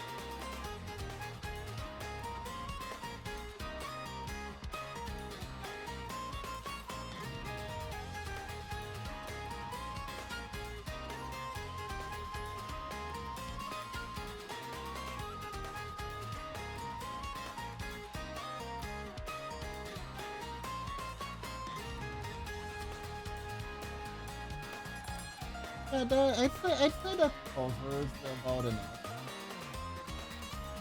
I'd say that covers about enough.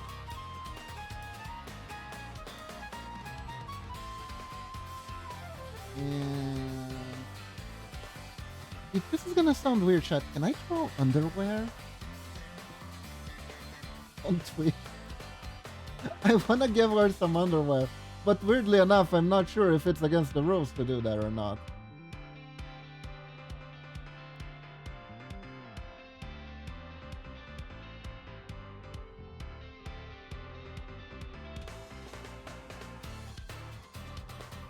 Better stay safe? Okay.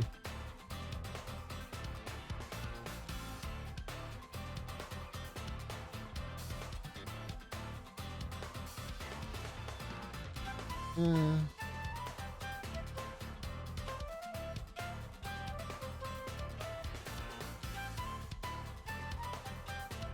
probably not that big of a deal, I don't know. I am so confused right now.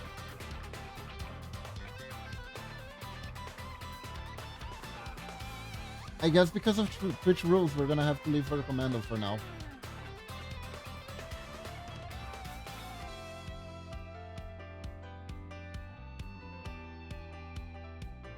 Weirdly enough.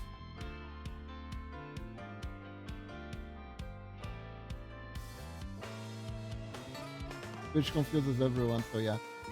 Don't know if you guys seen this, because it requires to actually be on X,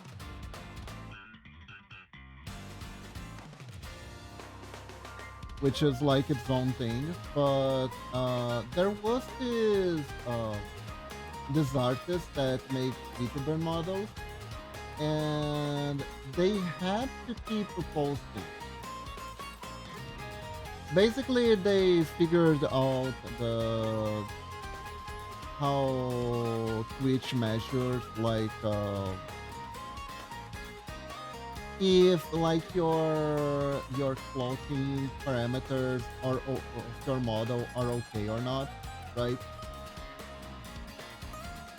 Because a lot of people they make their designs, they get kind of carried away, and they start showing either too much cleavage or too much everything, and Twitch doesn't like that very much.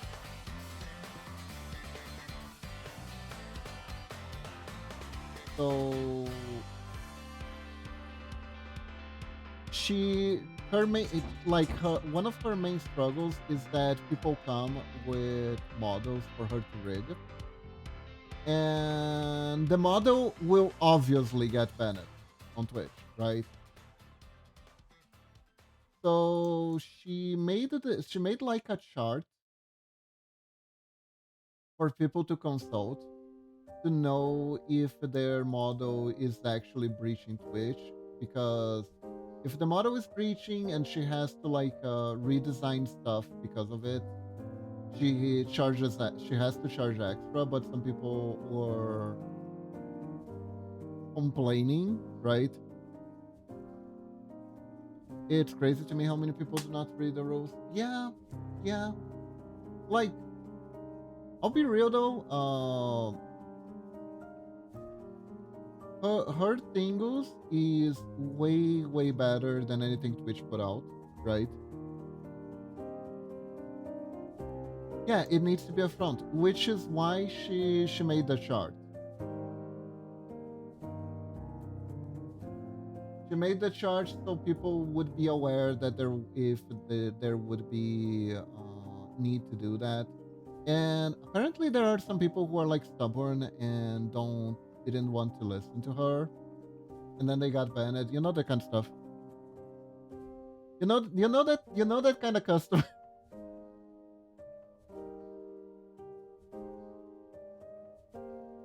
Where you're like, I tried warning them. I really did. They didn't listen, but I tried warning them.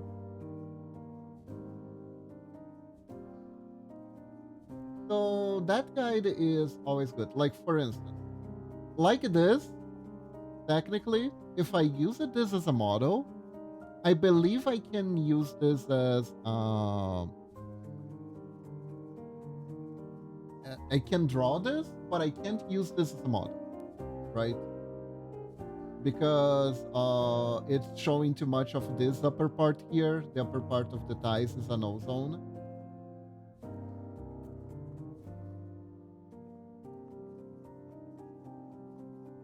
So like it would need under it like some sort of bikini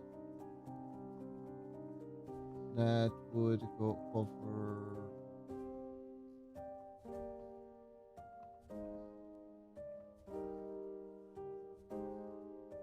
this part here specifically. right, Retro. Have a good one. Take care. So basically, it would need something to cover this part. Specifically here. Specifically here. Interestingly enough,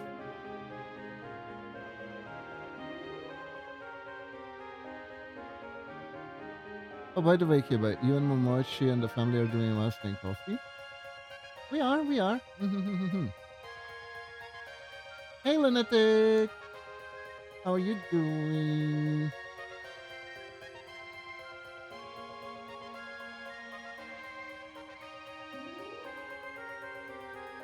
I was going through limbos with Misa. Nice, nice.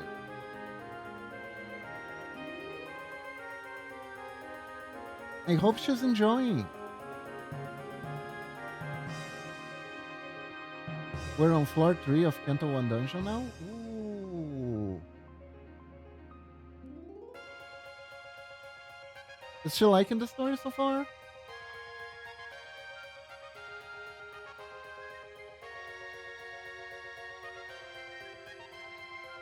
She managed to do Furiosa replica on the Doomsday calendar? Nice.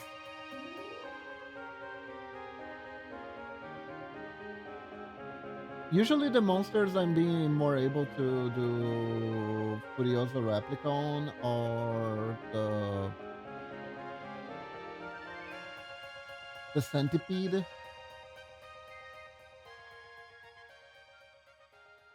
I think she's having fun. That is good. That's amazing to hear. Yes, yes, yes.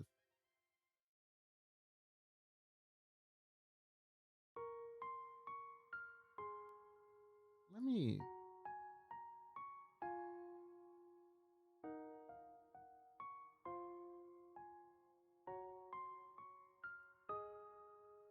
All right, Lunatic. Have a good Nini.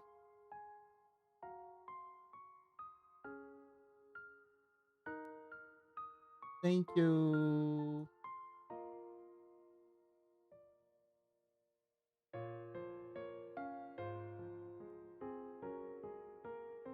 Did I not do the thing I was supposed to do? I did not do the thing I was supposed to do. I didn't do the thing I was supposed to do. Awesome.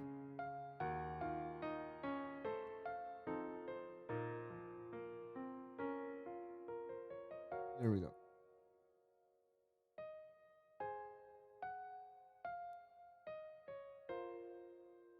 Here we go.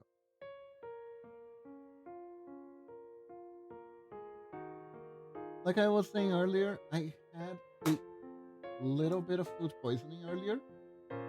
Sorry, I was trying to. There was a mosquito in front of me. Anyways,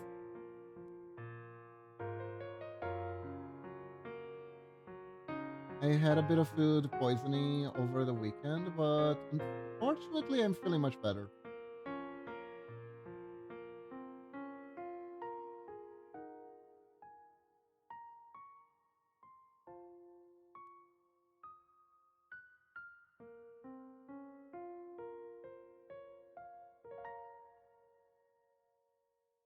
Okay, so we're gonna make it this shorter, and I'm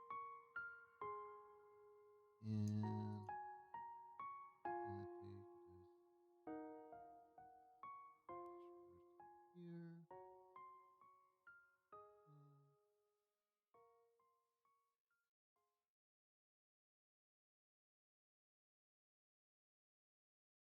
This, the Twitch compliance short.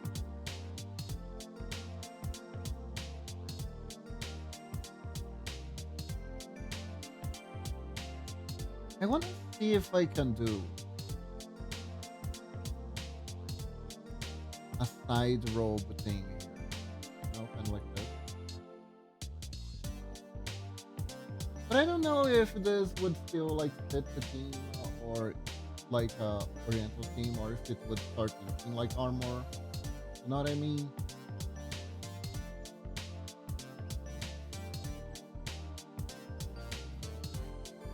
Not 100% sure.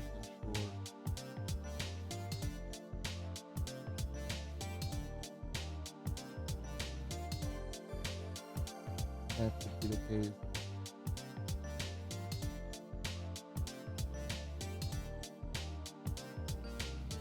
Also, think a little bit about the personality of the character.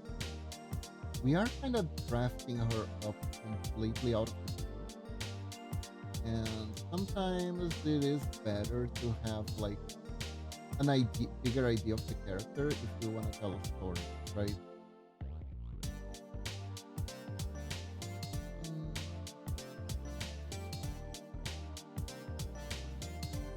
Hold up, let me check China dresses a little bit because they are the ones that have this list.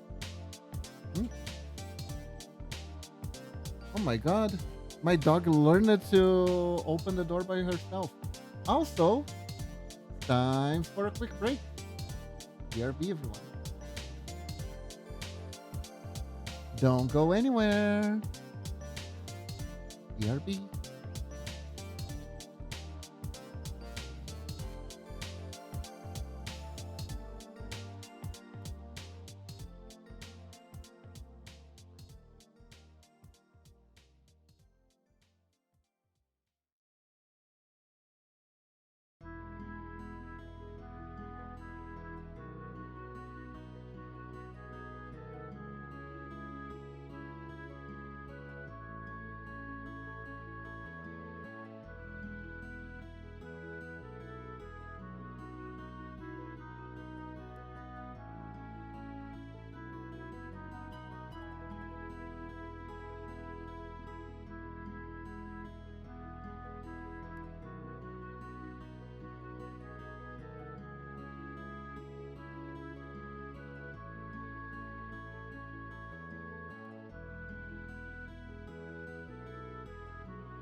Let's see.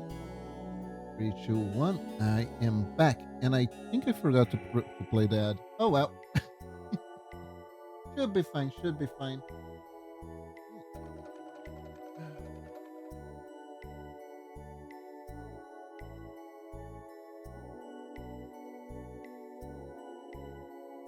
you, Medina. We are back. And we're ready. Let me see here. I think I want to try this.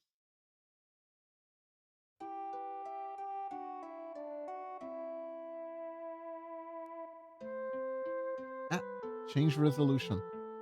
Okay, so I don't know which one to do for that one. Because usually if I'm in pixel form, this means I turn into this. Oops, I still have my Mega Man hat on. It won't come off. It won't come off. Hold up. You need to take the glue out. There we go. It's fine. It's fine.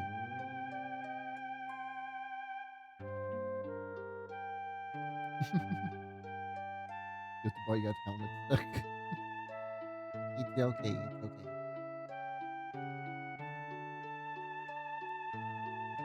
Oof, rescued. Thank you, all little firefighters.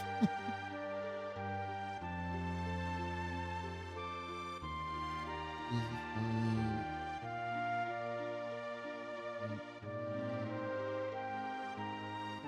Here.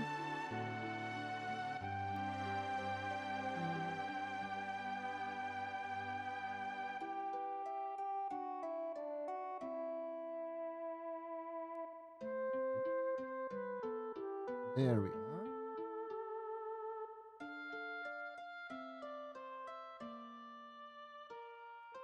Good amount of shading.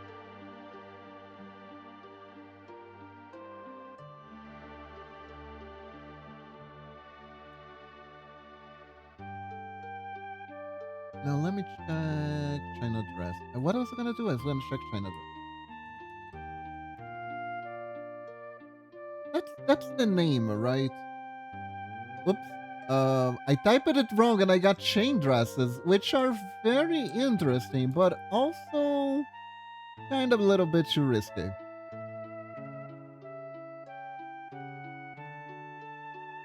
Yeah, this is absolutely not what I was thinking.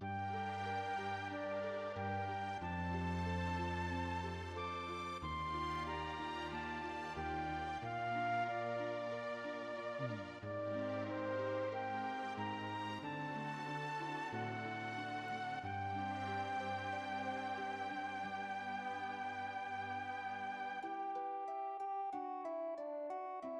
Let's see here.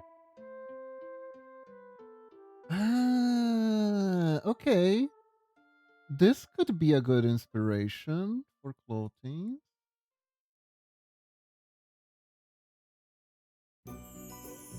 This could work.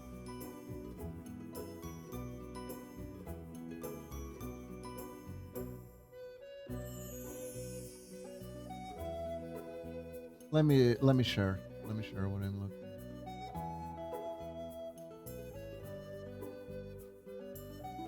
So here are a few farmer outfits we could modify, right?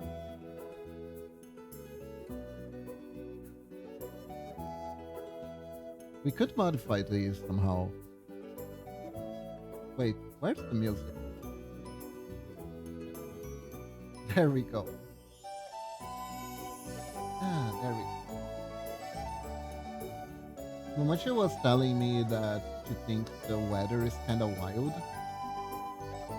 Looking kind of wild today. So we might have to skip our singing lessons today.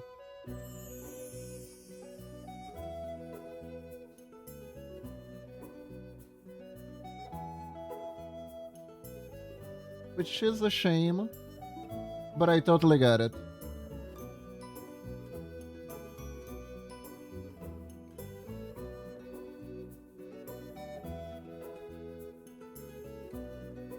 There we go.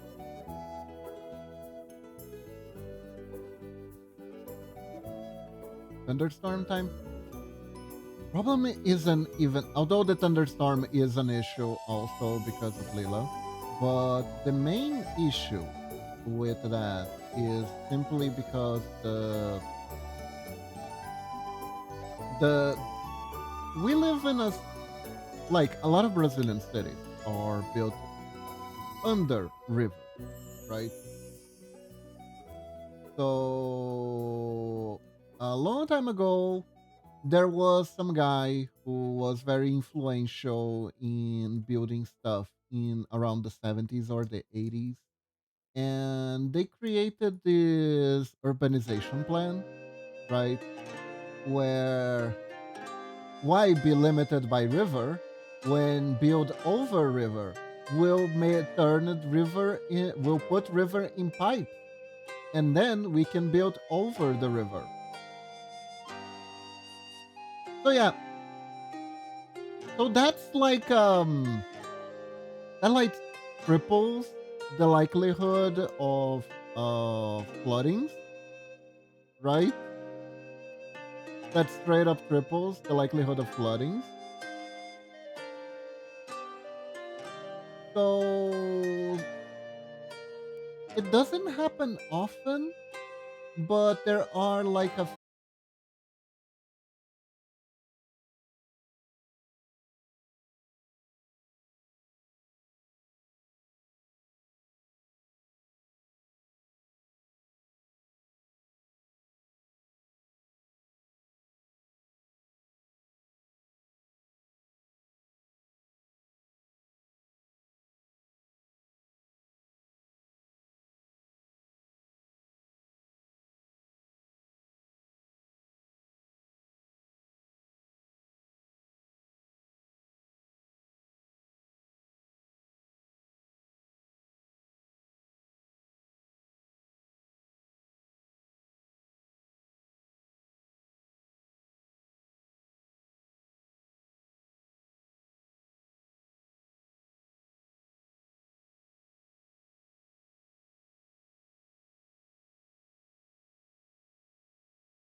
makes you really, really appreciate and wonder about Japanese comedy at the same time.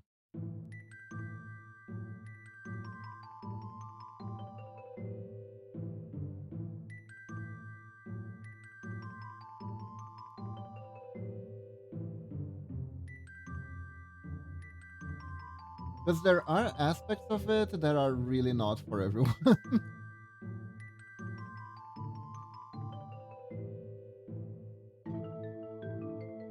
There's a lot of referential humor, though. That is also a thing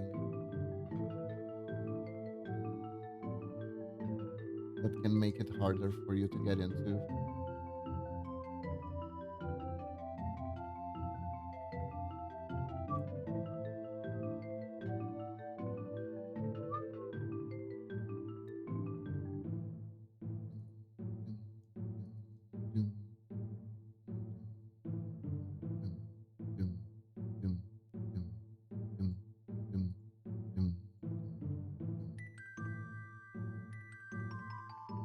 So we could do something like this, which looks all right.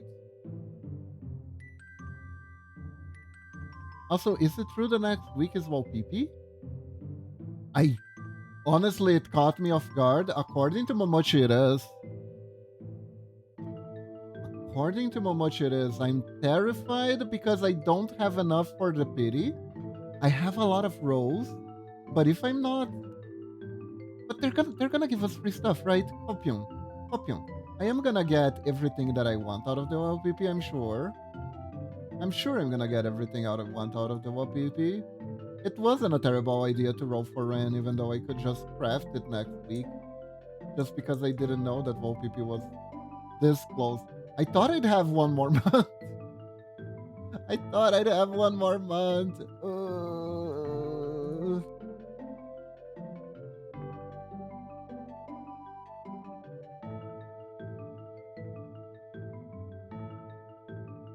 Credit card out for WPP anyways. I'll get the full stop voice with shards, so that is nice. The full stop office is really cool. And thanks to all the releases from the season, full voice thing is definitely on the table. It is definitely on the table.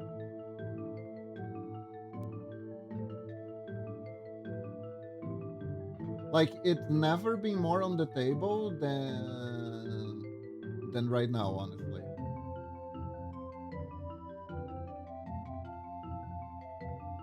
One thing I do need to test is to make a team that is similar to like the Hongler thing, but it focuses on boys and has a few different characters in it. Rupture guy would also be fun, but I do not know who would be good for the thing, so yeah. Ah, that is complicated. Because like currently Rupture is dominated by Hongler. Right now, Rupture thing is Hongler thing. I don't think there is any way to avoid that.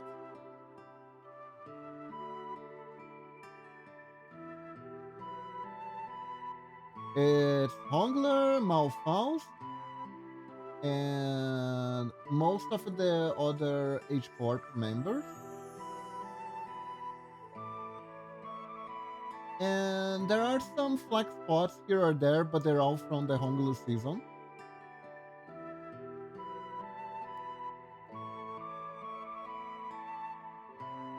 My boy Hongler also aiming his canto fighting the himbo. The capo. Oh, Faust, I got also same as Coquelin and the other one. Nice, nice, nice. I like. I find the Honglers so OP. Ah, the good guy, the one who demands answers. Okay, so this is more exotic. This looks more nice, I think.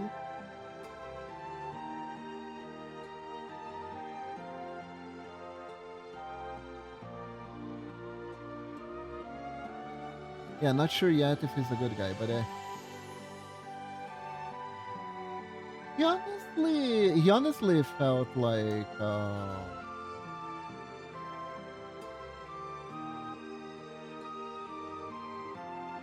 the first time we see him, it feels like they were setting up a large an antagonist, And then the second time we see him, he feels like more of a potential ally. It's very interesting.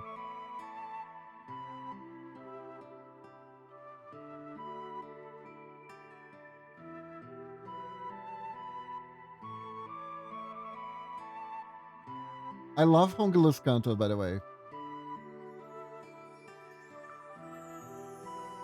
I absolutely love Hongalus Kanto.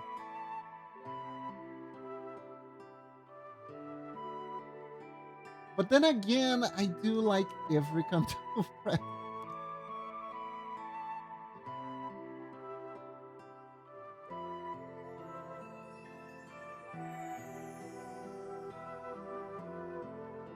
I thought I would not care, but I feel feelings. Yeah. The thing with the one theme that is very recurring in the in Limbus Company is that people's lives and experiences are very different than what they let on, you know.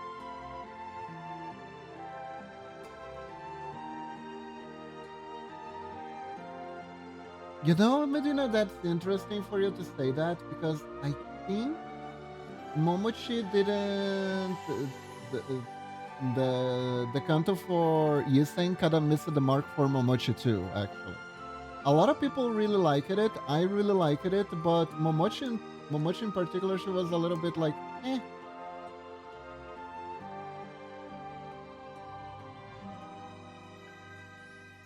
Rodia's canto is complicated. Rodia's canto, I find it complicated because it's barely a canto. It's barely a canto. It is a setup.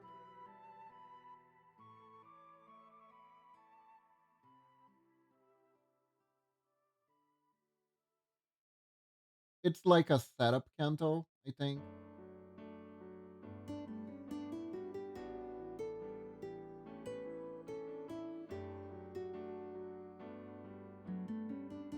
which is why it doesn't feel like it's as good as it should have.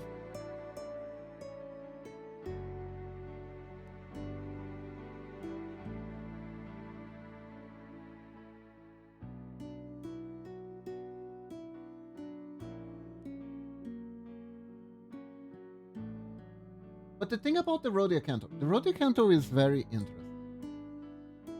The Rodia canto is very interesting because it kind of barely touches the Crime and Punishment book story.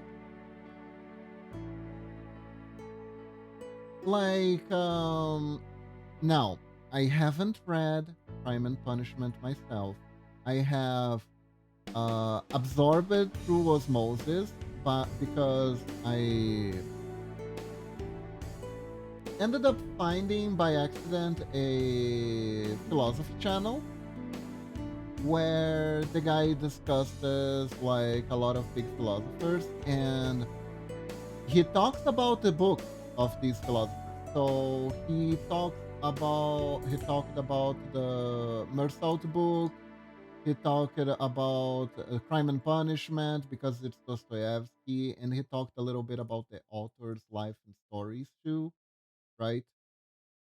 And basically, the story of Crime and Punishment, it's a little bit hard to translate one to one to Limbus Company because the setting of Limbus Company is a little bit too fucked up for the crisis of consciousness that Rhodia needs to go through happen in the exact same way.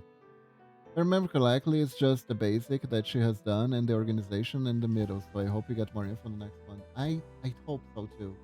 I really do. I mean, I think we are. I think we are.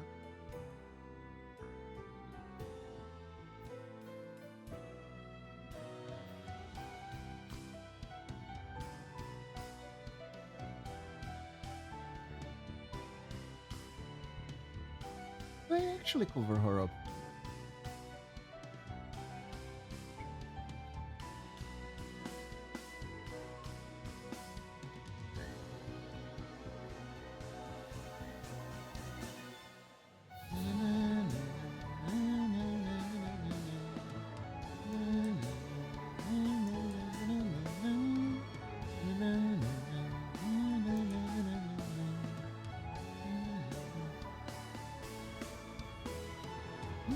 Actually,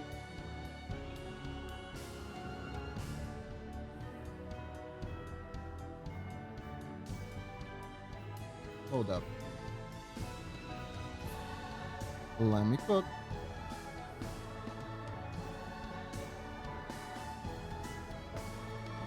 Let's cook a little bit.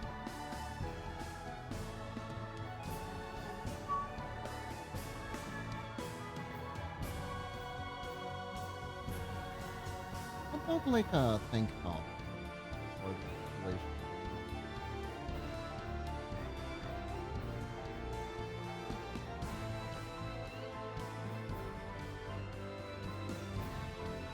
How about we do a tank top situation?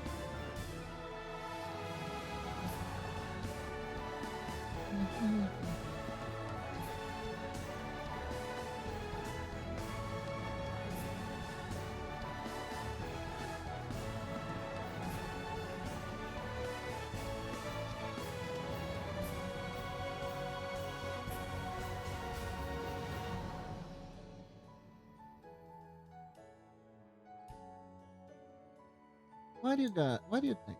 What do you think?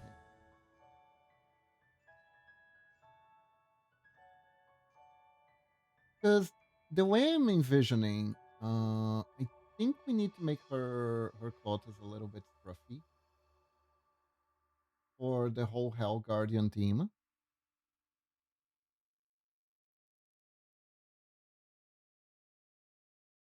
All right, Medina, have a good one. Bye bye.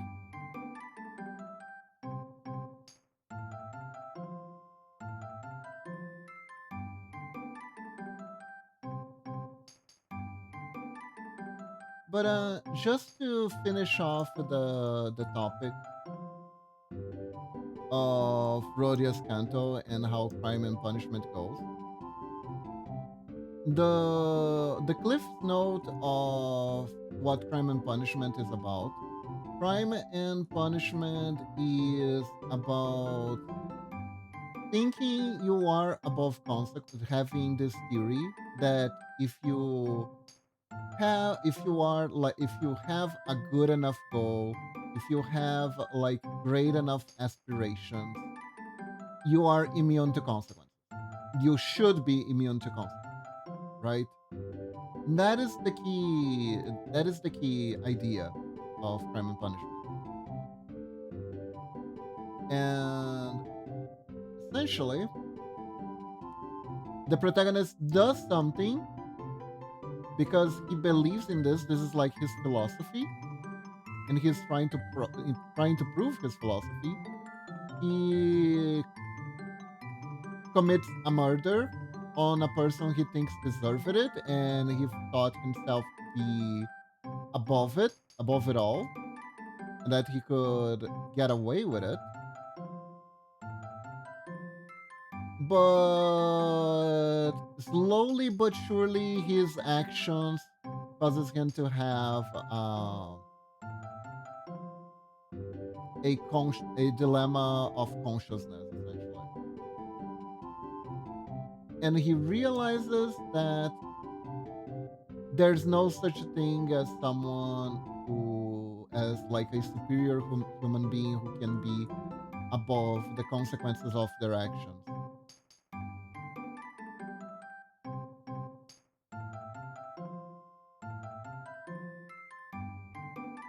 And that's basically how they translated that to Limbus Company, with Rhodia being impulsive, Rhodia trying to save people, but ultimately doing so because she wanted to feel special. And she ends up killing someone who had a lot of criminal connections and causes horrible vengeance to befall the people she was trying to help. And at the end of the day, even though she like had aspirations of doing the right thing, ultimately the only reason she did that was to satisfy her ego, which is why tragedy happens.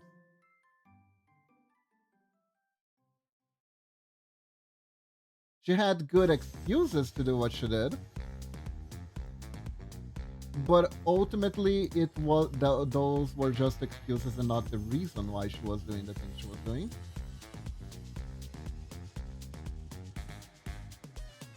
And that leads her to be hasty and fuck it up entirely. That's the story of her Kanto.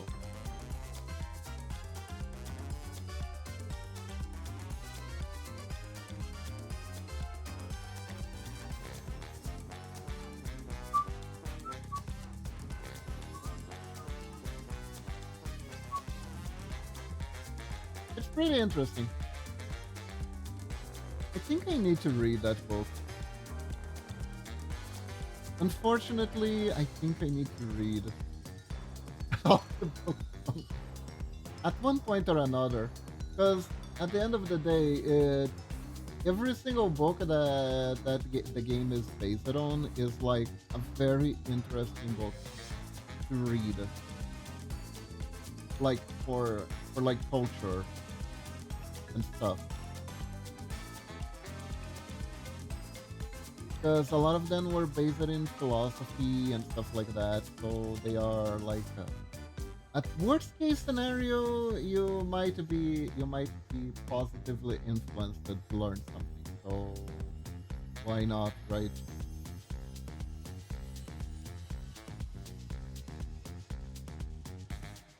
Yeah, so I'm digging this.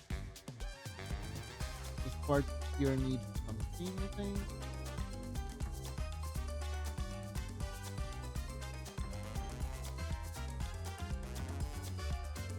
We could also have nothing. We could have a belly button here. Which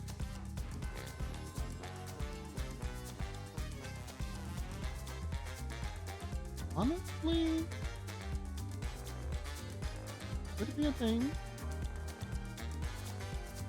Although the gotta head out, Kiba, don't go harping around. Okay, Cass, have a good one. Bye bye. I think I can lower the line. Where would the belly button be here?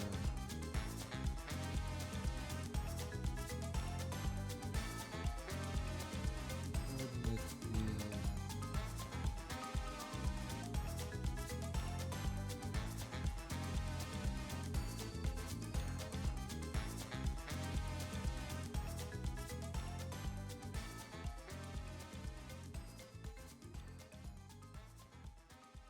That is kind of a big belly button.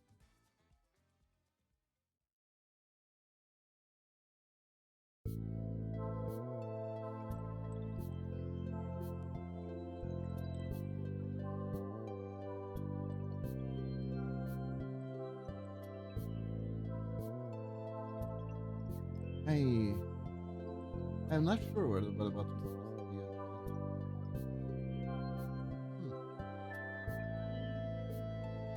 Maybe I made the legs too tall. That's why I can find it. Hmm.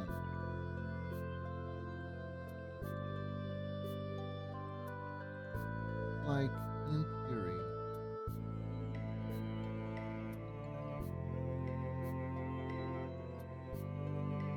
It should be around here. It should be a midriff.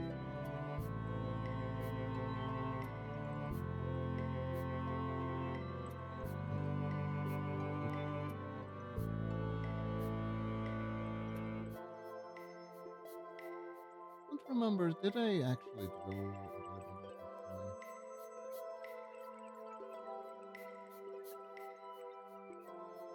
I did. Okay, hers is the yeah. We can't do this version. We have to do the hypersimplified version. Nope.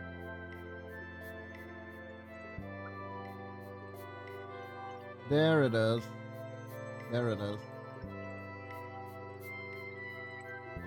Okay, so we can take this.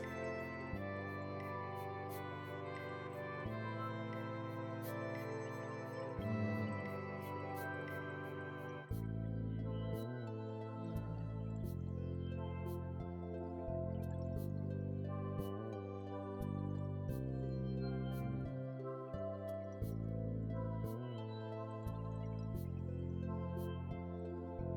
Man, I found a channel on YouTube that has some really old computer games, and it's such a throwback. It's so good. Honestly. Uh, Back in the time where CD-ROOMs were the new hot thing, and people were like, we can put videos. We can finally put the video in video game. And everyone was so proud of themselves for doing that. People were getting actors. Did you guys know that there is a game that stars Christopher freaking Walken? Christopher mother freaking Walken in a video game about Cyberpunk Jack the Ripper. It's pretty crazy.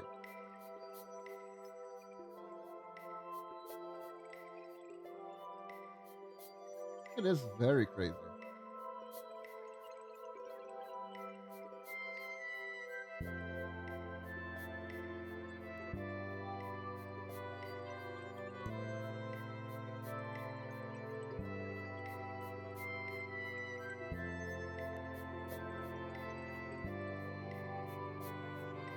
But yeah, basically what the channel does is it takes these games and gives you like the Cliff Note version of what happens in the game.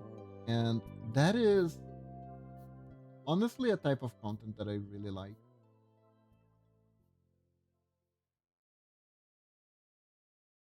Because sometimes the playthrough of the game is like really, really long for you to get the story.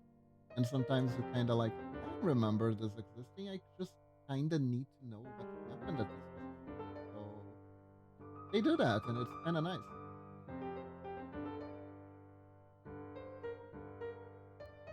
Although there are some games that I really would have liked seeing the playthrough, you know. But some others I'd skip, particularly the ones that are super janky, which is like the double edge of janky games. Is that janky games can be very interesting because my voice is disappearing.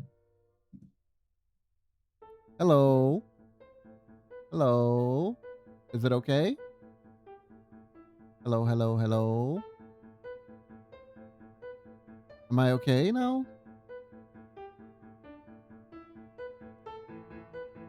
Ah, god damn it. It was when I got up. Yeah, it's my mic position. Maybe my noise filter is too high, kind of like yours were. Might need to check that later.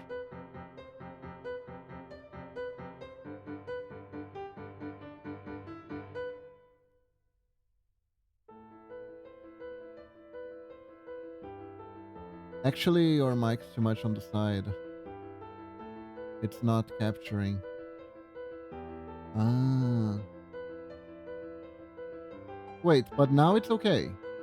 Or is it still bad? Hmm?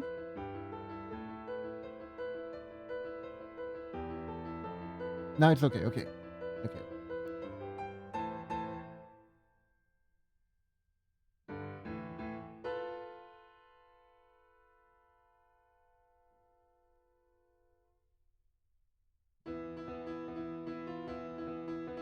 Good, good, good.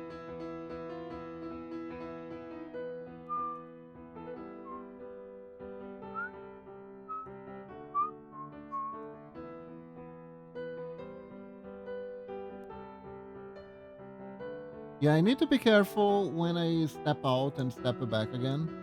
Because I start in the right position and then I change it a little bit when I'm getting back.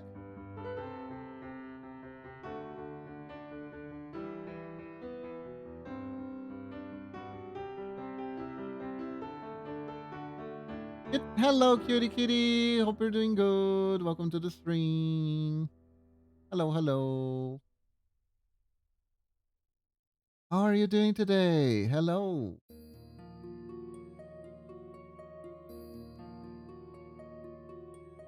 We are making an OC today. We're trying to turn Mizuki into an Uma Musume, essentially. That tired? Ah, I see, I see.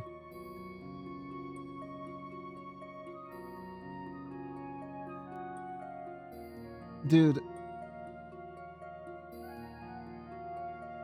I just had the most brain rotty idea. What if, instead of doing all this, right?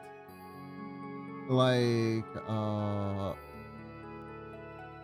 making Guardian of Hell with the key thing and like the rope and being scrappy because it's like the Guardian of Hells and stuff like that.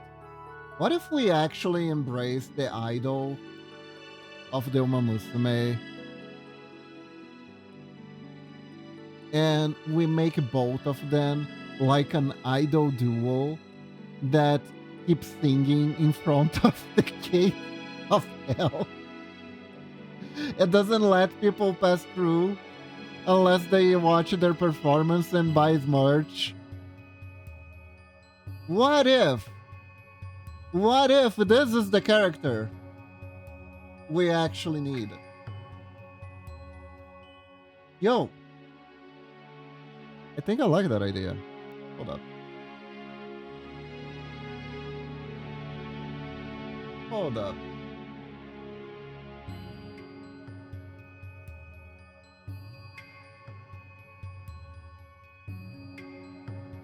What if?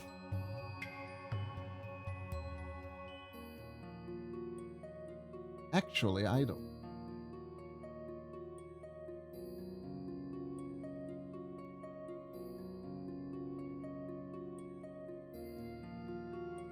What if we can make idol clothes that look like they were made with this kind of old Japanese traditional material? What if we do that? Huh? What then?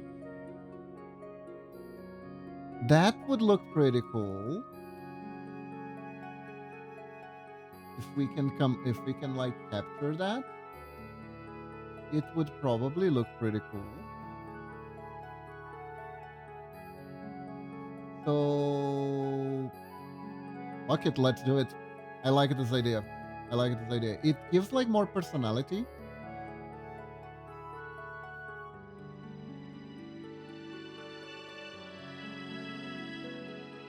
I've been more on a safe side so far when I was making the designs because honestly I was kind of still looking for inspiration because I didn't know where to go.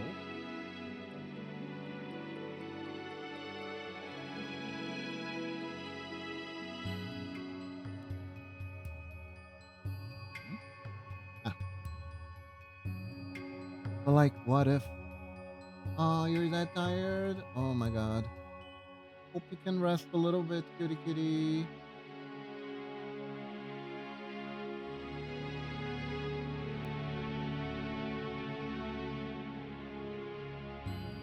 Hope you can be okay soon. Like there are still elements we could keep, like the rope on the already slept for 30 minutes. Ah, I see.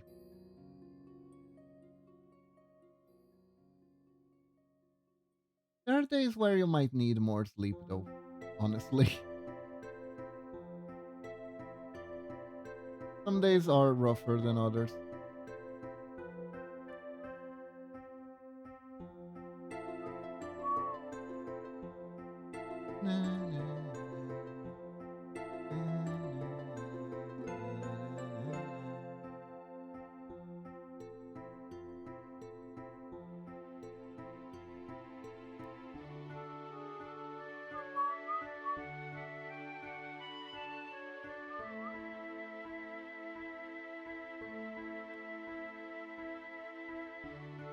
All right, so let's Try to go full weeb here.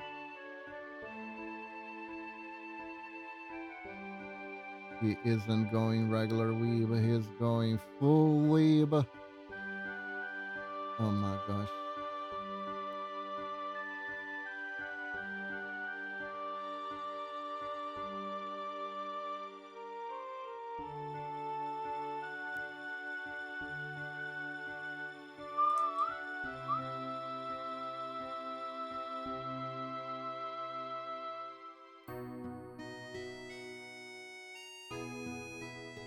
This isn't regular darkness, this is advanced weebness in darkness.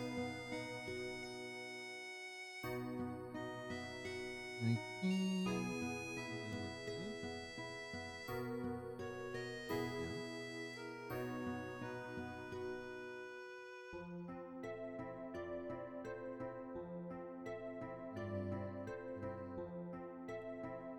Yeah. Do this.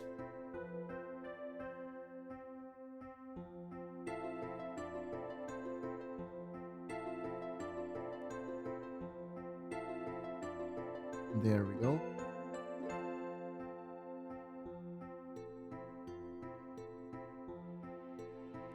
So yeah, so the channel like enriched my life very much. I did not know that there was a Western game that started with a guy getting their mind spread open by aliens to the point where it looks like a vagina, and a very phallic object like inject uh, a little alien inside his head, and that's the nightmare he's having, and he has terrible headaches. And the whole plot is around how extra-dimensional aliens are trying to enter the world. Wait, what? Yeah, I know. It starts with a mindfuck. It literally starts with a mindfuck. You wouldn't expect there to be a game that literally starts with a mindfuck. But there is a game that starts with a mindfuck, and it's called Dark Seed. It's also not a hentai. It's also not a hentai.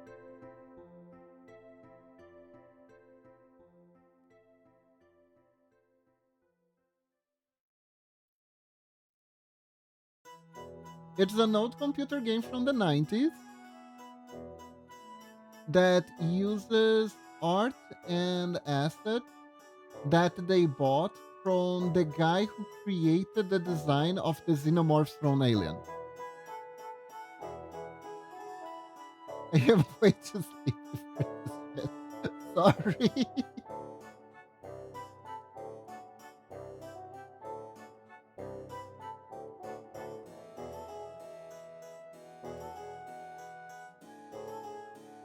uh,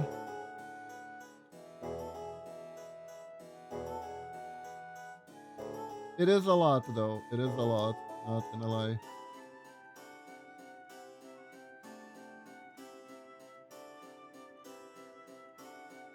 Uh,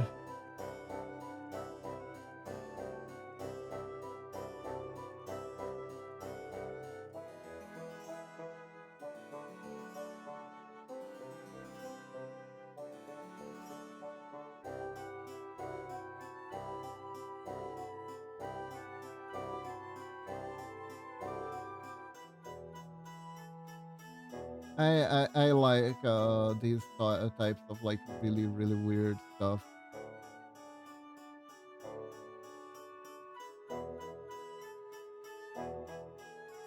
It was like a different age in gaming. Shock value was very much a new thing, and it was a little bit overrated.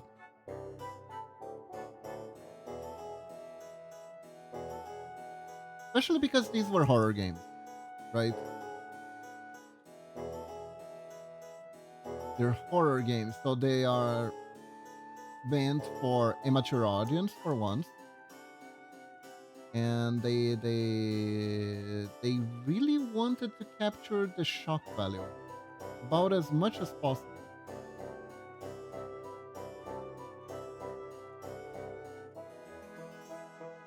Just all the shock value, all of it. They wanted everything. They were very greedy when it came to shock value.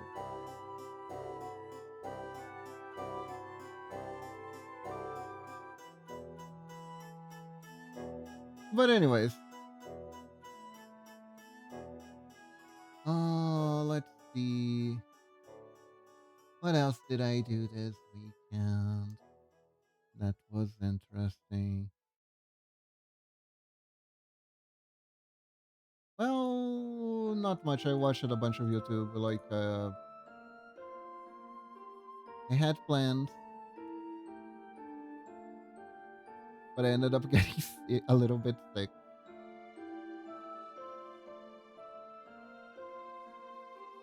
But thankfully, I'm already better.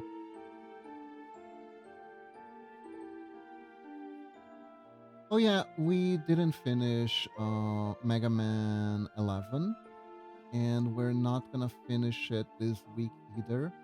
I'm gonna man the this sachet being yellow looks awful. Hmm. It looked a little bit alright when it was green, but not by much. Hmm. Maybe it needs to be a more neutral color like gray. Actually, maybe that is the answer here. Maybe that is the answer.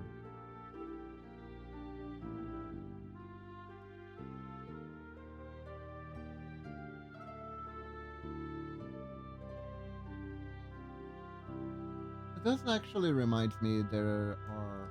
I keep talking about every time this music plays. I keep talking about this game. Xenogears is an amazing game that I really, really want to play sometime. But at the same time, I'm a little bit afraid to play it because it's like very plot heavy and very hard to follow.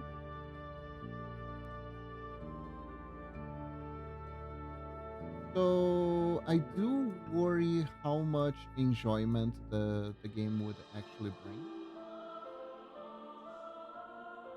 to an audience because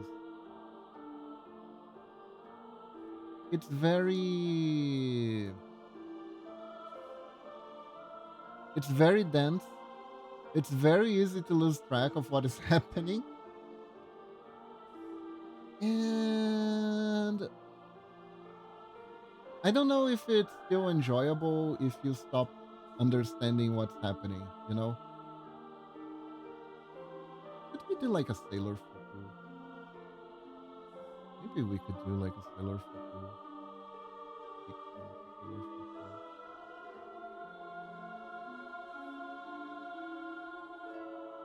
Take some elements from this.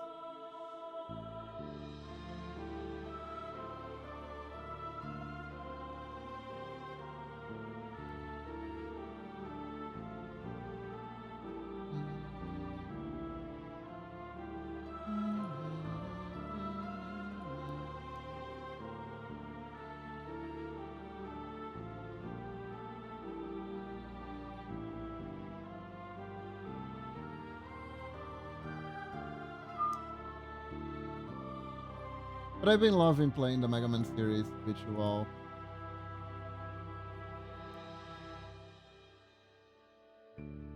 I actually love Mega Man games. I hope it hasn't gotten tedious, you know? Hope it hasn't been kind of like, oh, he is playing Mega Man again. Okay, right?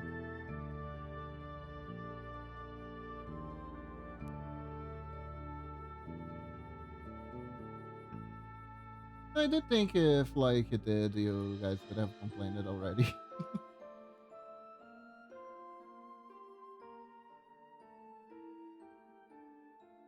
Hmm.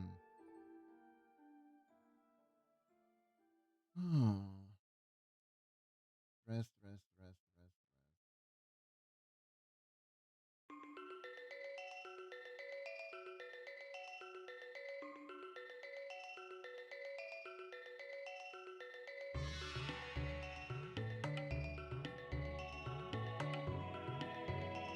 And wouldn't it be weird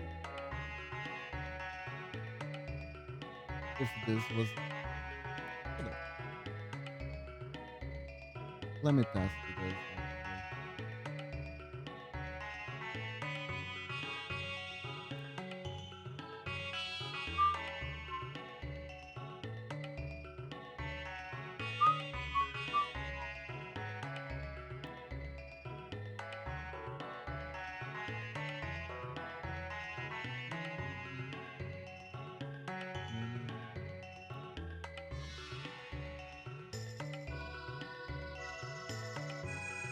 Maybe we can try this.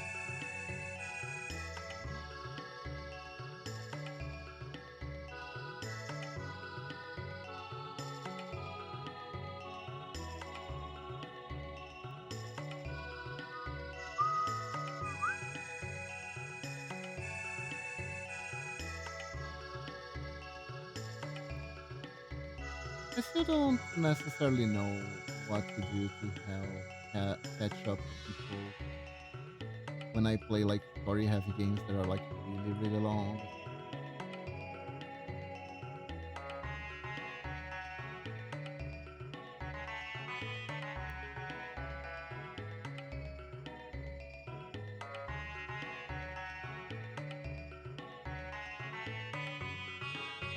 Well,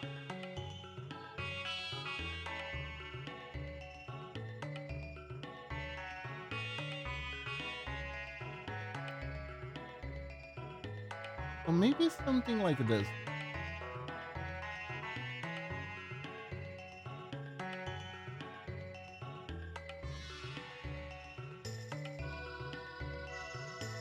That is something. I think that works. Definitely.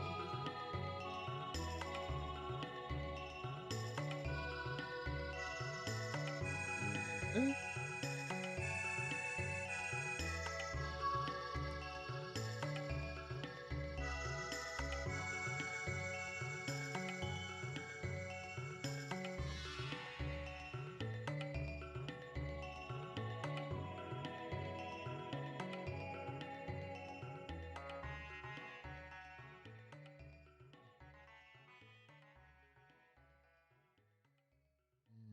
And maybe this.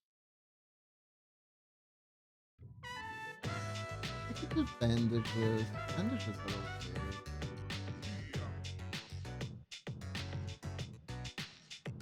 Bandages were very abused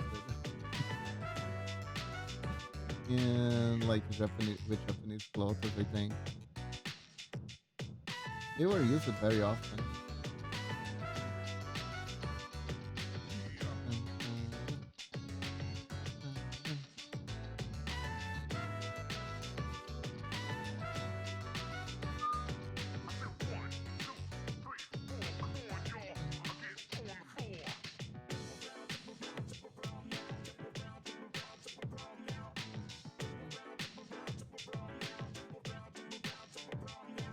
There we go.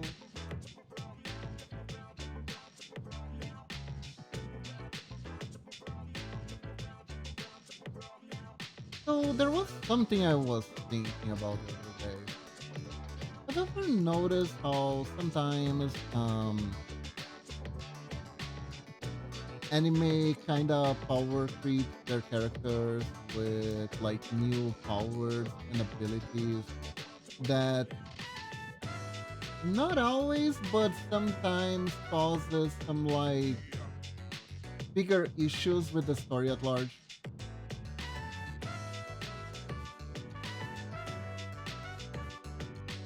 Ever noticed that happening? Because like this this isn't 100% the author's fault by any means. When this happens, because of again how serialization series work, where you kind of have to create new and exciting things every week, and that is very hard. And sometimes you need to come up with something new, even if it doesn't really necessarily even if sometimes it doesn't make sense, right? Or it was, even like it. No, usually it just doesn't make sense. Unfortunately, I don't even know what it is that I'm doing here. I kind of like it.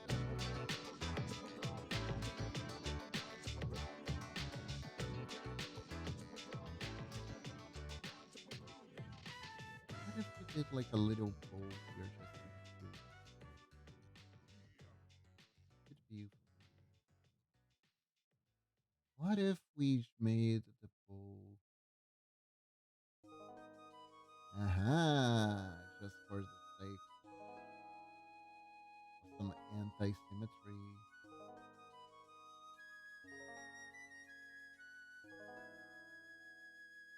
and make a little rope bow. Make it really nice.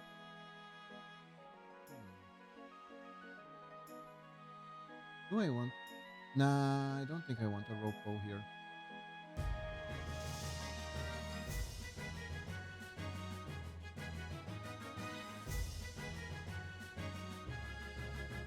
But like, it's like I was thinking about Shaman King the other day because of the remake that I saw, and I remember that Shaman King had a very interesting power progression, right? Because basically, the way the power system started with shamans was that shamans had the power to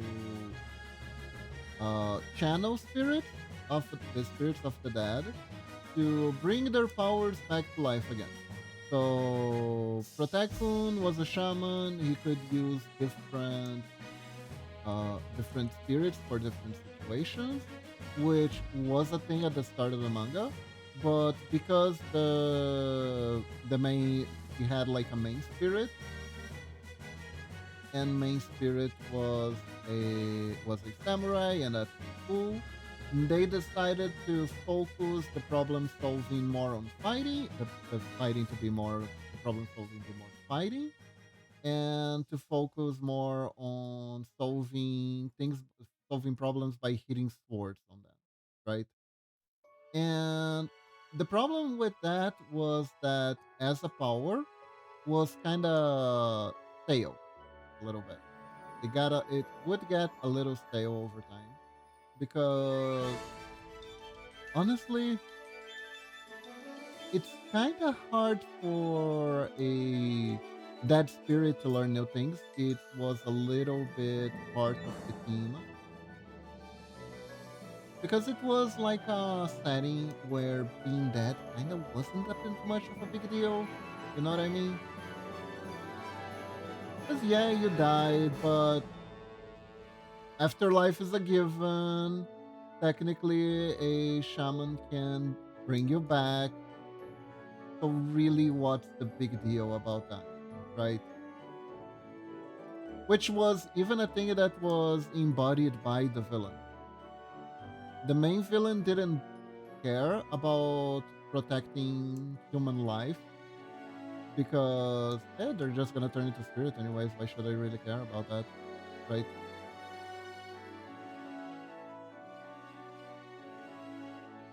So his morality was relative all over the place. But the protagonist basically says that once you die, you lose on the potential to change and evolve. That was although that turned out to not be completely true, but it was kind of part of the theme. So you know, anime, it is. I have difficult making full plotters covering everything, huh?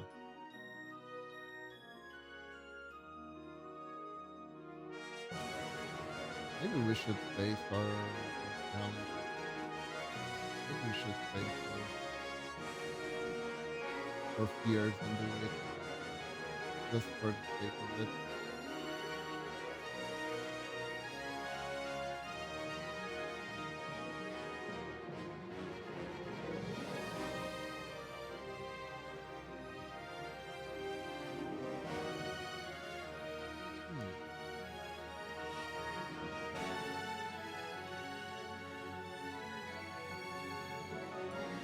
So the way that they solved this problem was they basically created an advancement in the power system where the shaman would basically create a spiritual mass that could turn into an object that was somehow related to the spirit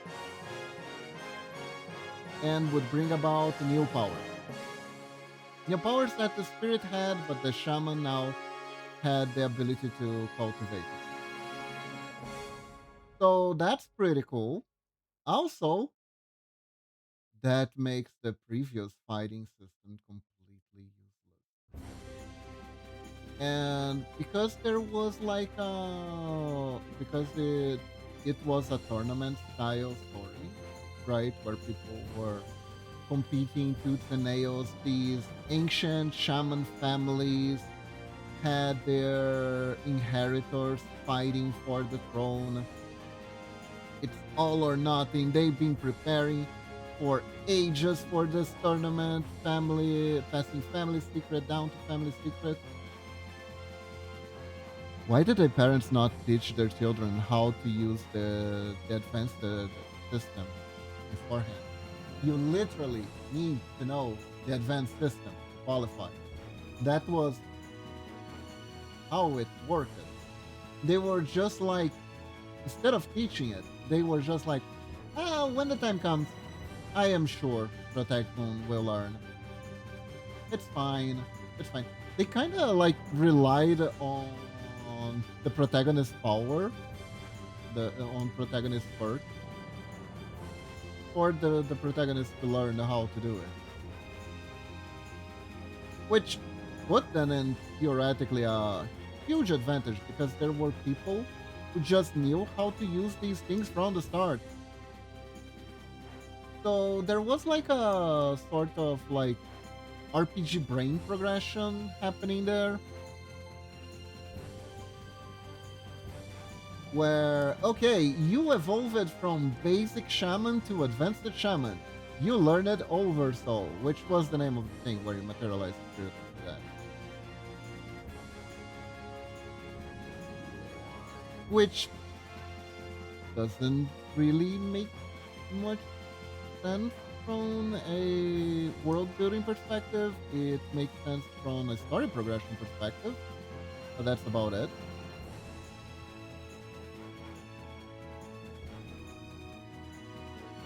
So that always bothers me a little. It always bothers me a little when that happens. Like some anime can kind of make it feel a little bit fluid, but even then, it sometimes feels like it's bullshit. Not gonna lie. One Piece has this a little bit. Not even a little bit. I think it just has this. I'm using minimizing language here, but like what was the name of the thing? There, Shaman, not Shaman King. One Piece has the like the energy, this sort of key channeling power up that the protagonist and their crew learn how to use over time. Don't remember the name right now, but it's kind of weird that at first it seems like it's supposed to be like this really, really special, really secret technique. But then, obviously, because of power creep, everyone and their mother can use it. And then they even have to like create a like super special awesome version that only a few of the chosen one can use. That Protecton Luffy is able to use in this. And I guess what bothers me a little bit about that is that sometimes those kind of stuff uh, just doesn't really feel like it was meant to be part of the story. And you know it wasn't meant to be part of the story because they came up with it on the fly and then they tried to like incorporate it into the world like, oh yeah, no. This has been here all the time. It's just that the people from over there, they didn't know this was a thing yet. So now that you're over here, all the people over here know about it. Kind of like it's like the Grand Line thing. And it also makes some enemies that were powerful become less powerful automatically. Even though they were like the first ones that they met at the line. That sort of stuff. I find it a little bit messy, that's all. I just find it a little bit messy.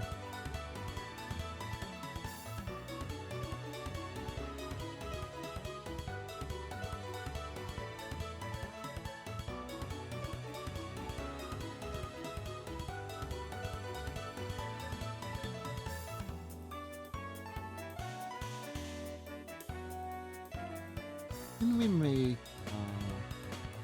bow tie with the rope? What I wanna try. Let's see if I can sell it.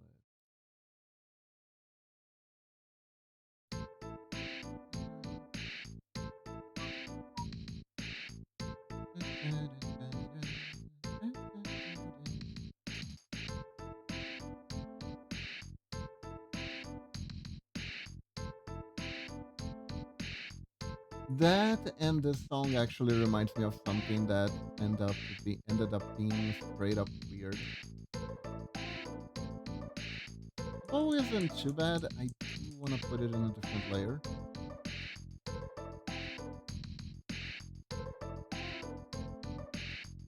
Just in case I decide to change something and I don't have to redraw the things that are under it.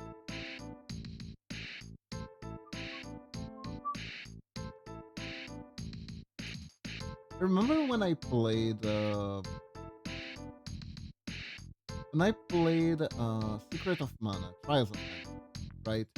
The game has this class advancement system that is in world, but not really at the same time. It's kind of complicated. It is alluded very little in the original game story, and it is brought back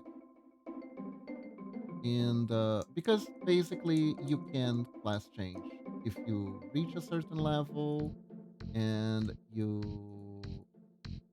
have sometimes you need the right item, sometimes not. It varies with how high the advancement is. But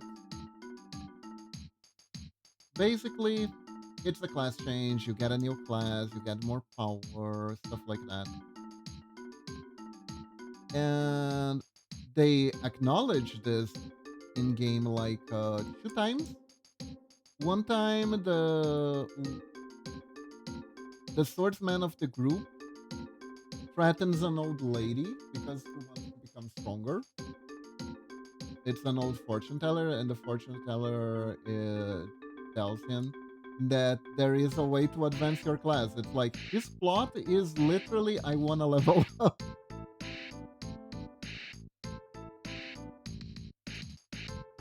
which is amusing. But then you start going, wait, is this a lit RPG? Actually, are they aware that they have statuses and menus or not? Right? It creates a little bit of confusion, especially back then. But you kind of just assume it's just a video game thing, because back then you acknowledge without acknowledging a lot of there's a lot of ludonarrative dissonance, right, in these older games, especially the JRPG kind, where there's just some stuff there we're not gonna bother explaining it in game, like in universe, because it really doesn't have to. We really don't have to, right? But sometimes they would.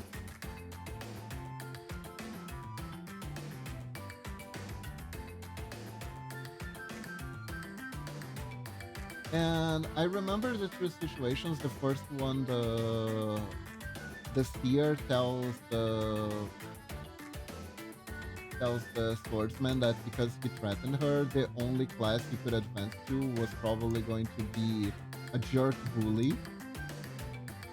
And the other time that this is actually brought up is in the remake, when basically the remake adds a little extra story for you outside of the main game story, where you can advance to a brand new class. You advance to class 4, which is pretty exciting.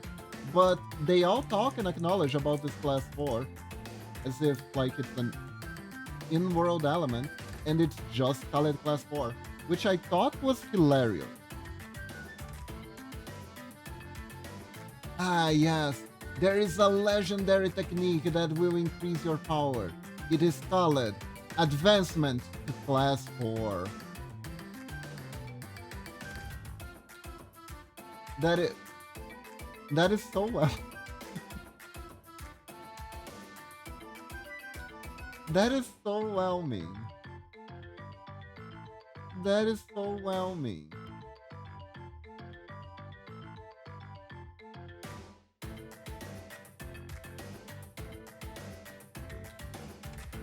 I, because like, it isn't a lit RPG in theory, at least not supposed to be a lit RPG, right? So the fact that it just goes, yeah, class 4 classes. That's what they're called. They don't have an in-world name or anything. They're not like the legendary power of the goddess. I feel like there is a lot of.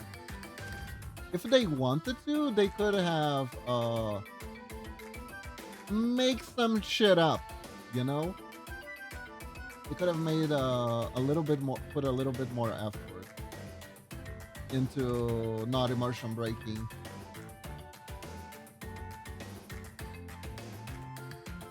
But they were like, you know what? Fuck that. Fuck that. So it ended up sounding funny.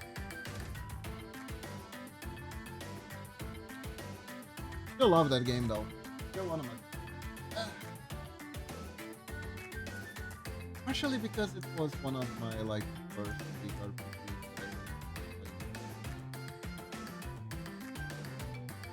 So much. I remember one of my favorite things that I liked to do in that game was simply starting a new game so I could play the starting scenarios of every character. Because every character had a different starting scenario. And I thought that was just the coolest thing ever.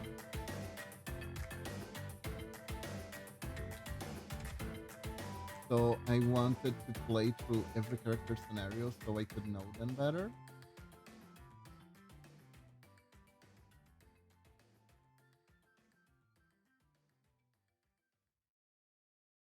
And honestly, don't regret the decision. It was really funny. It was really fun.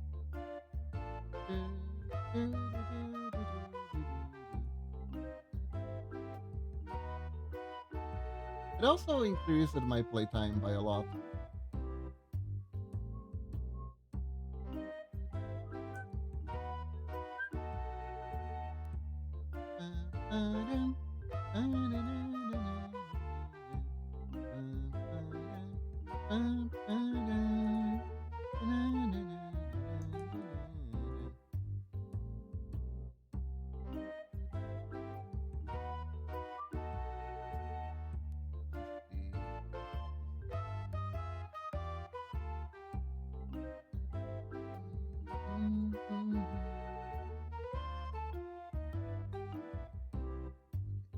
Maybe I can actually make it puffy, like Dilma Musume.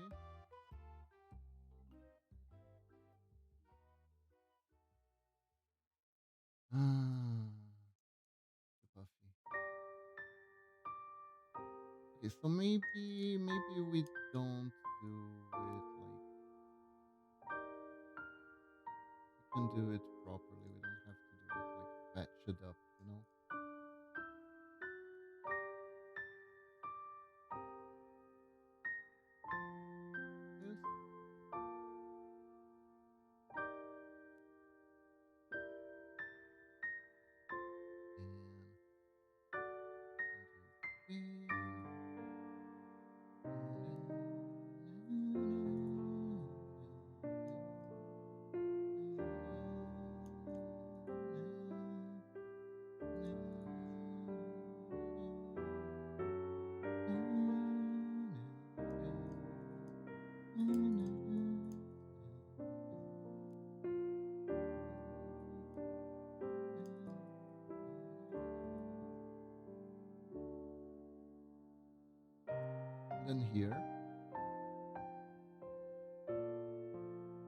The sleeves are the ropes again.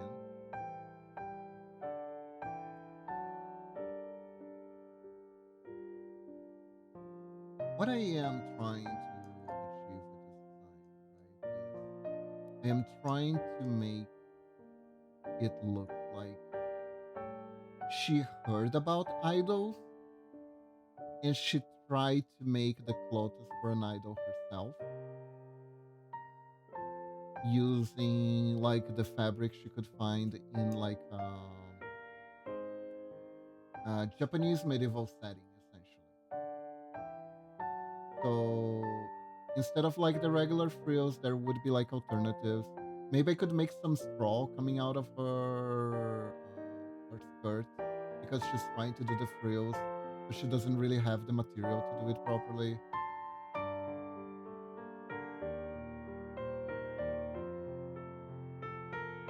So she is like attempting to copy the design of an idol with limited success.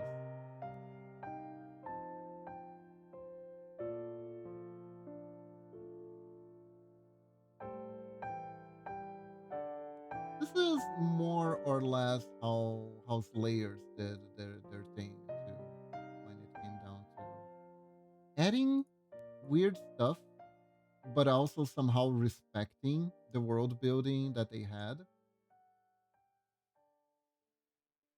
which is absolutely not an easy thing to do. And I am not saying I will have great success doing that too, but it is like an ideal to aspire. You know what I mean?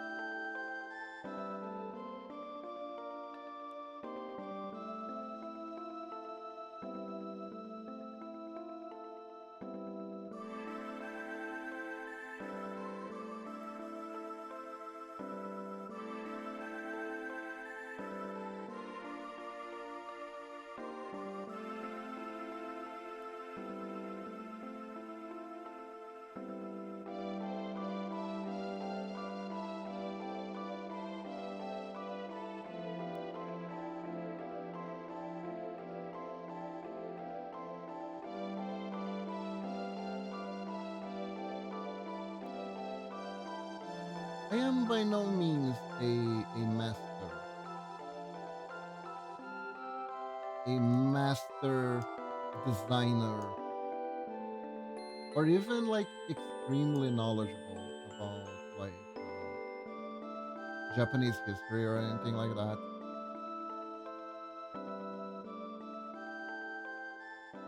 But I can at least try.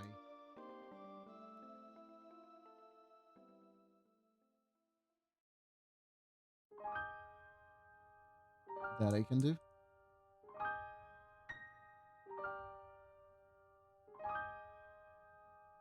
And with enough practice, I can learn to do nice things.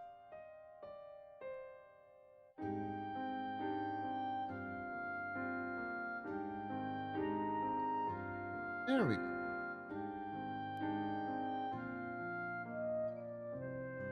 Hmm. Hmm. Hmm. Hmm.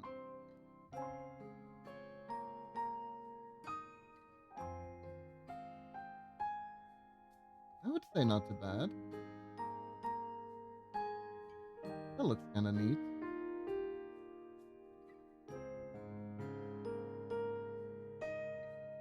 Let's put it on this side too. Good.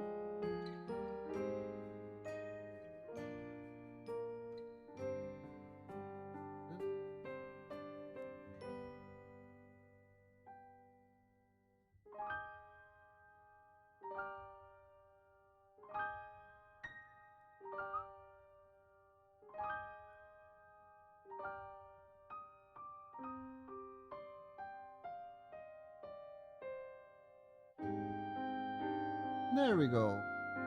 Starting to look pretty interesting.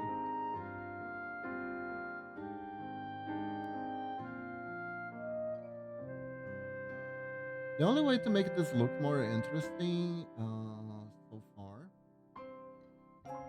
the skirt, I could, if I could like make this little strap here be the upper part of the skirt instead of this looking like just a pattern. That could also be an interesting like detail to put. Like a weird clash between trying to look very feminine and very being very wild at the same time. It could be a motif. It could be an actual motif.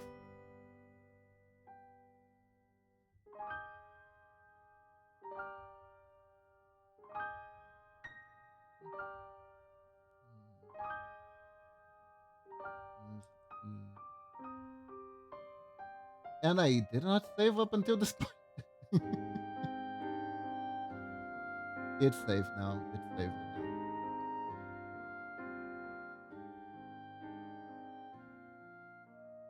Like we could. What?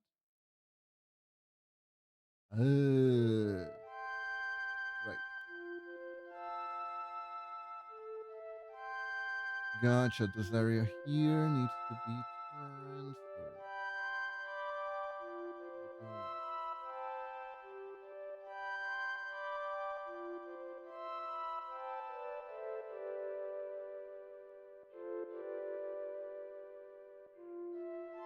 Maybe let me test.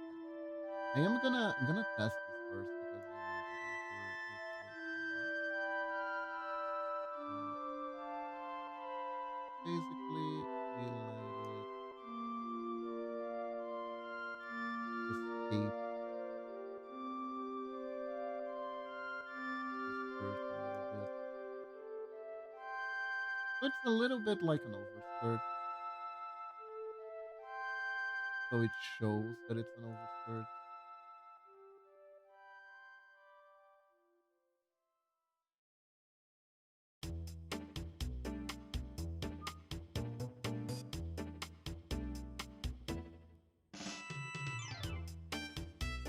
I mean, it's not even that amazing of a design.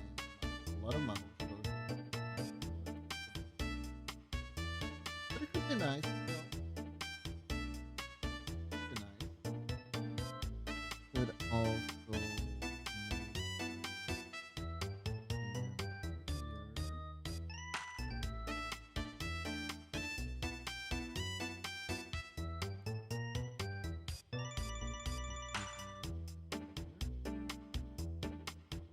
right. Could enter here. Let's see.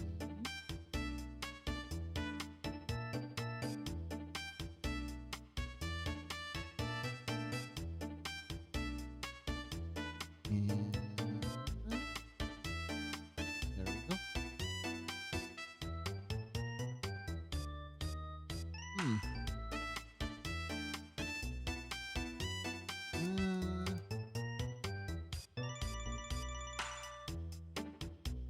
yeah. I don't know. Nah, I don't feel like it's contributing that much actually. I tried. Tried. We need something for the arms, like some sort of decoration. We could do. There's armbands available to us. There is armbands and armbands and armbands.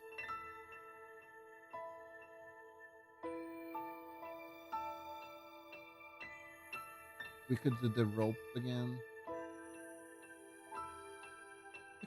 We could add some asymmetry to this design by now, outside of the ponytail.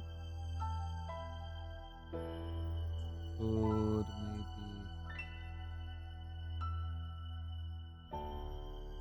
we could add like a rope armband on the side,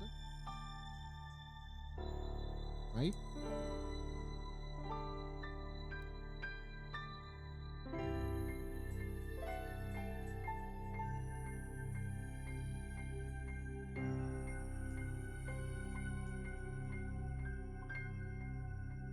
Could be some nipples. So art sometimes a little bit invades things, especially if it's very tiny. Is it hold up?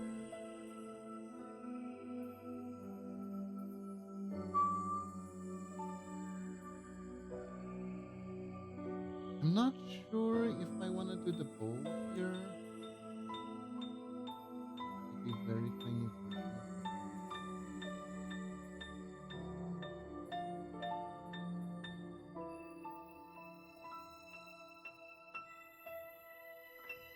Mostly because it would look very funky.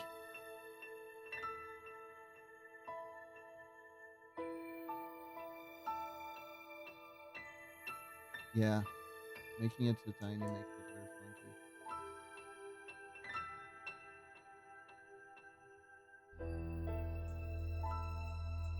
Could add a little detail of like the rope falling down. Could put it behind her too.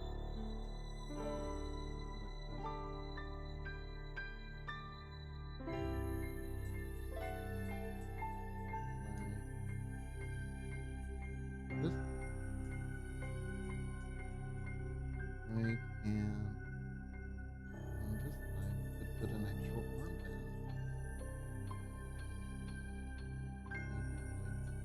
Maybe like plotting.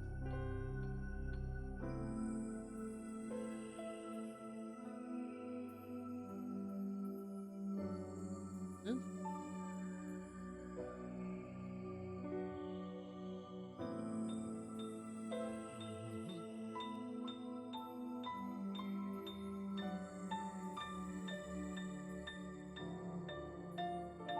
Then we have a few options. Maybe we can try making like a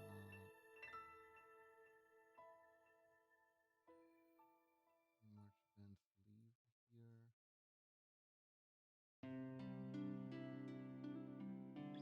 Although we're not going to be able to put that much details in it, right?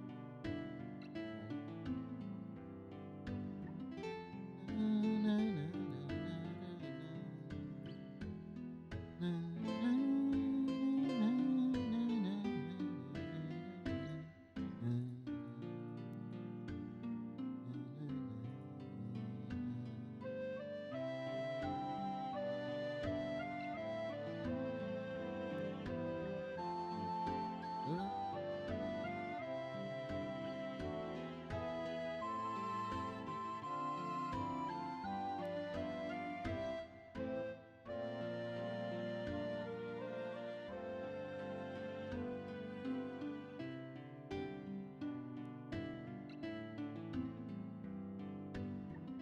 Like two slices of leaf.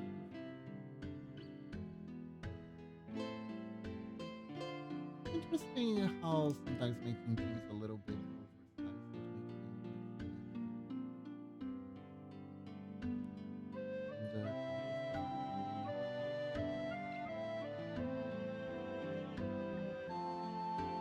I don't know if necessarily cooler, but it does make it stand out more. And we could add the rope here, tying it up like this,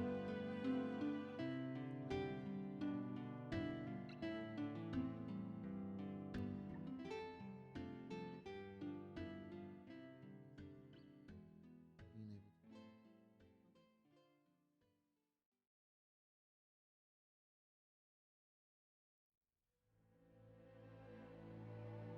But yeah, sometimes the power system is like it's not even funny how it just makes the previous technique completely useless. Which is I guess fine if you want to make progression, but I don't know. I feel it feels kind of bad. It also feels like unless it was like very pre-established that you needed to train in the previous technique in order to learn the full extent of the technique, like that technique that was just practice for this fun. It feels like they were purposely training the characters small for like no particular reason.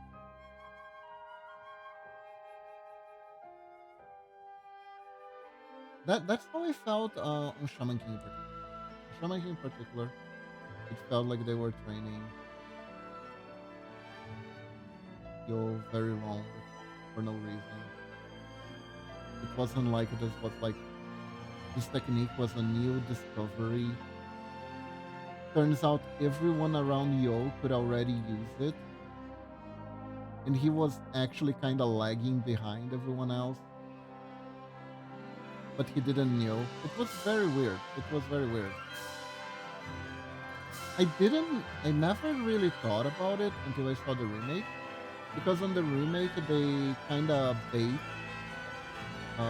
you thinking that there would be like a power reset in the story, because they show them the main character using the first skill, the incarnation skill first, but then he immediately changes to the oversoul, which is like the advanced skill that makes the incarnation skill be kind of crappy doo-doo, kind of useless, right? And then I was kind of like, why did he even bother using it? I guess technically he was taking it easy on the guy until he realized he could use the oversoul big skill too, but I don't know. I don't know. I don't know. Complicated. It's complicated.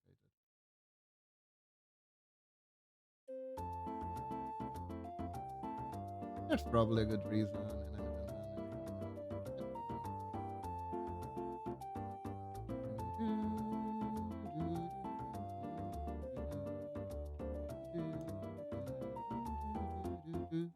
it.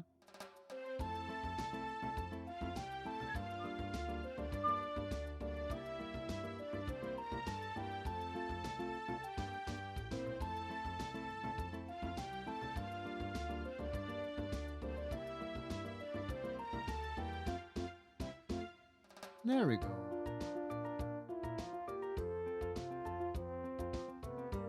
That looks kind of nice. That looks nice.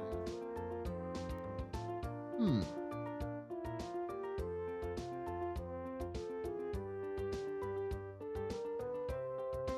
I mean,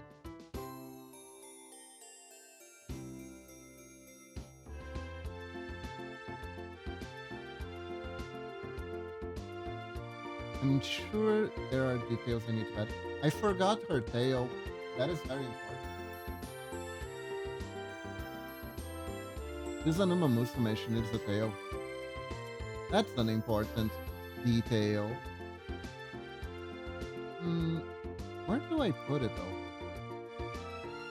Because the tail is falling down. So maybe like this?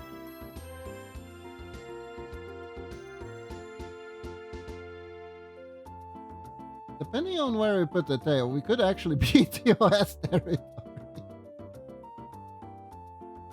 If I don't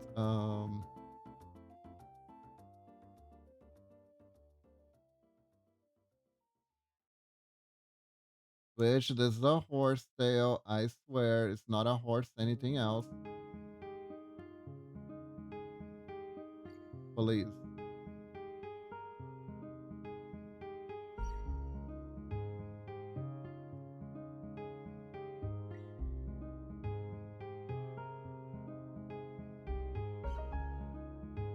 Maybe I can make it do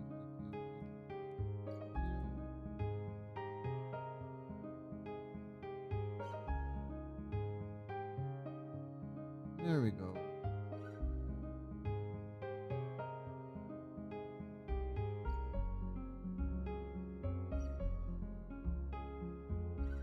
We can probably focus a little more on the tail when we make the backside version.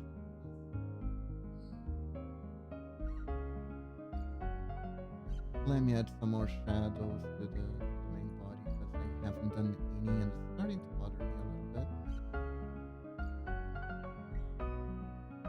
Atto, welcome to the stream. How are you doing? Kiba Musume Sorda, how are you today?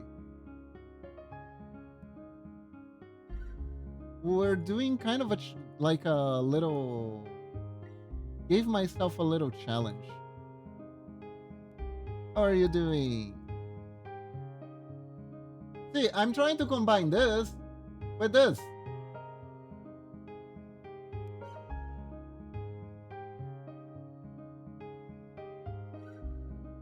A funny thing, technically, both of them have a horn. Is this a thing? Hold up. Let me check. I need to check like original art. Mizuki. Does Mizuki actually have a horn? Because technically Mizuki is sort of a... It's kind of an Oni, you know? Mizuki is kind of a horse Oni if you stop to think about it. The problem is, right now, my search results are all Yu-Gi-Oh!, Neo 3, because apparently the boss fight is very, very hard. And Persona. Can I get Mizuki Japanese Pro art, perhaps? Oh, there we go. There we go. There's the original. Hold up.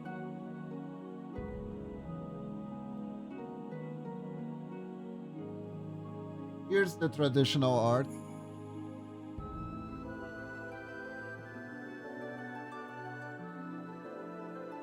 That's Mizuki and that's Kosuke. And this is a naked man's butt. Hold up, let's delete that.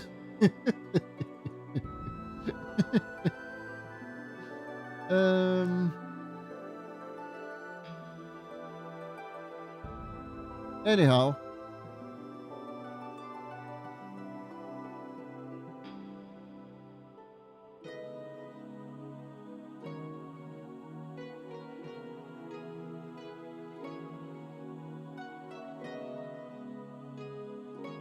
So yeah,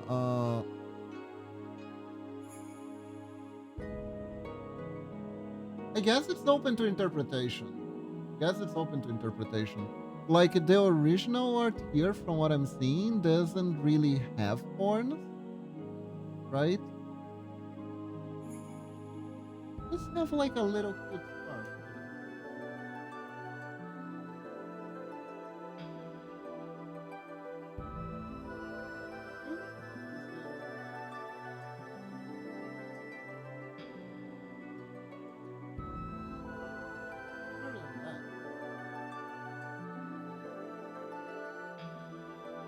They're pretty heavy metal. Doing good drawing at the moment. Ah, I see. That's nice. That's nice.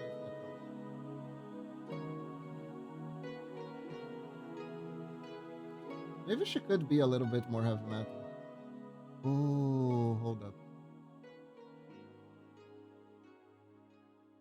How do I make eyeshadow that doesn't look like she's got punched? No, that's not it.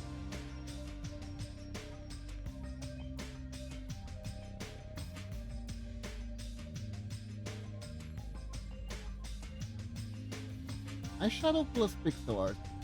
Not an easy combination.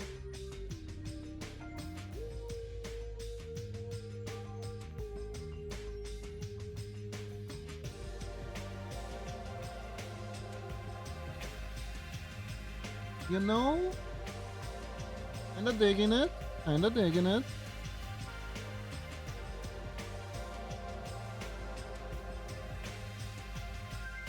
Okay, this should just look like she's blushing. That's not the idea. That is not the assignment. Ah, there we go. There we go.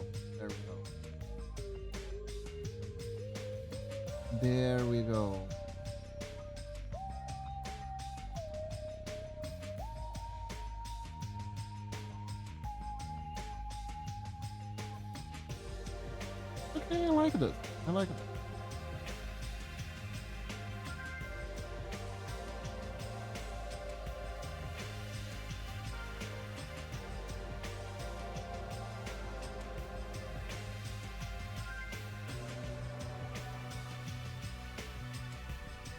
Considering I didn't have that much to go off,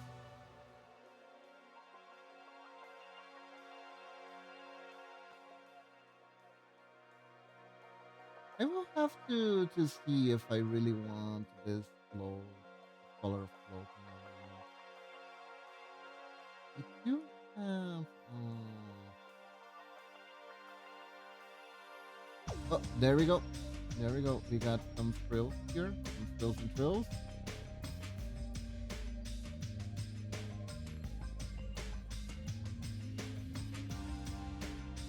Frills, frills, and skills.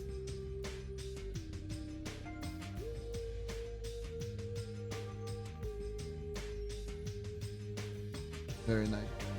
Very nice.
Let's do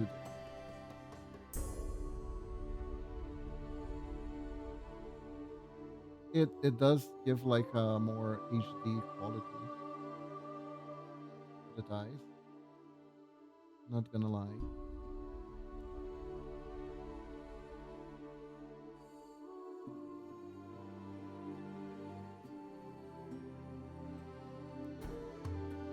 That is neat.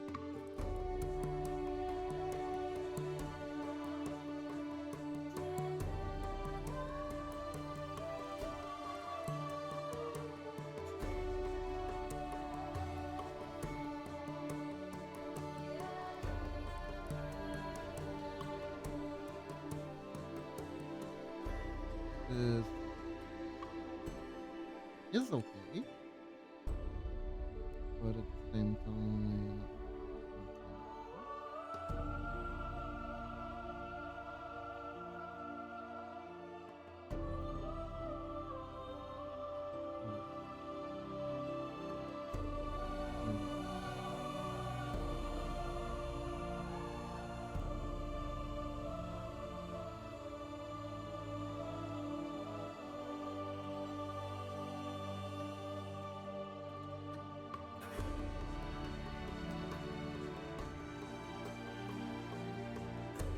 did I draw in the wrong layer again? I did.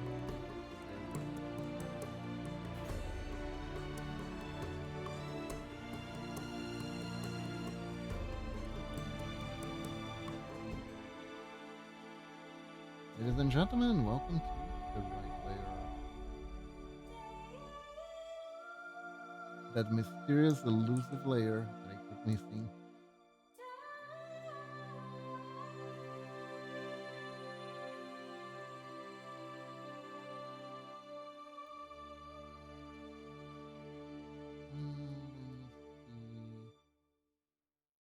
I'm gonna finish doing the shading on the arms, and I think that will be everything for today. Because it is getting late, and unless not sure if it's gonna rain or not.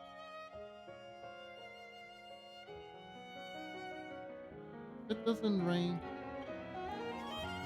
that means it's a-okay for us to go to swim lessons,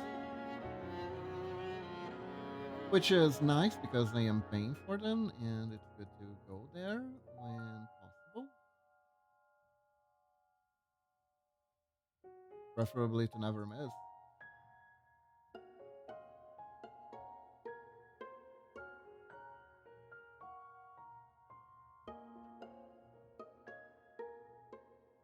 Let me do some anti-aliasing. I love doing some anti-aliasing.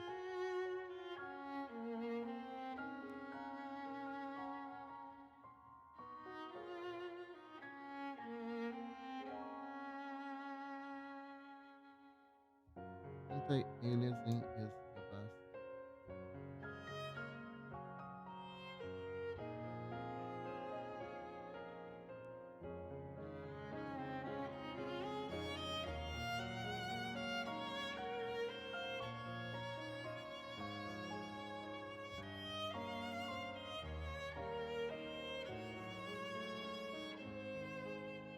There we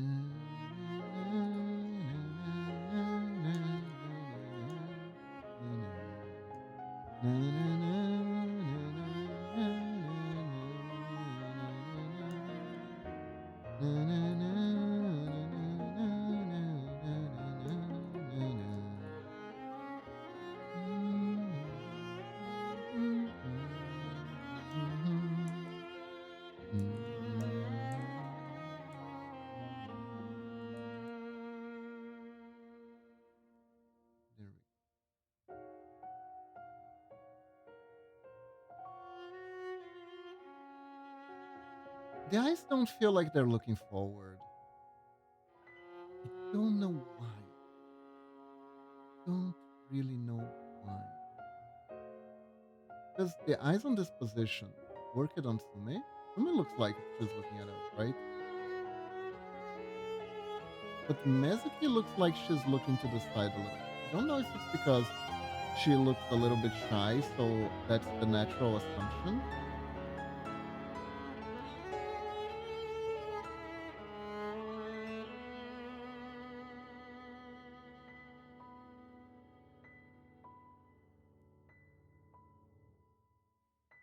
Make her, yeah. No, now she looks like she's looking forward. Interesting, very interesting indeed. Well, there we go.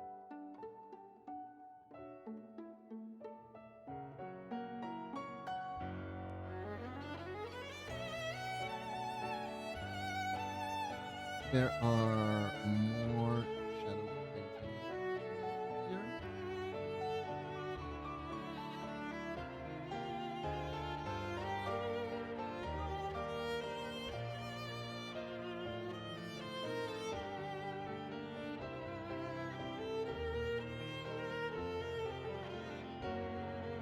Oh, I think I just got a very strong win. Interesting.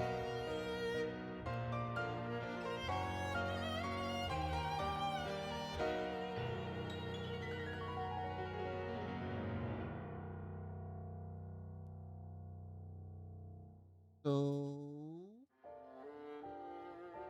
everyone, unfortunately, this is all the time we have for today. Thank you all very much for joining me. Or night. And now, time to rate someone. This is by far not even done. We're not done. But that is all the time we have for today. So let's find someone to raid, shall we? Let's see who is on this beautiful day today. Do I rate someone new? Do I rate someone I know? I think I rate someone I know. Let's see. Which is not giving me a bunch of people that I know, but I am sure they are on.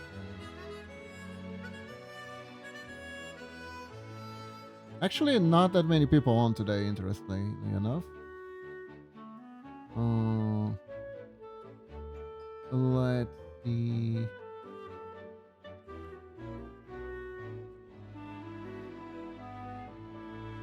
Let's do. Let's raid Lumi. Let's raid Lumi today. She is yapping. Yap screen. So yeah, I'll be nice to her.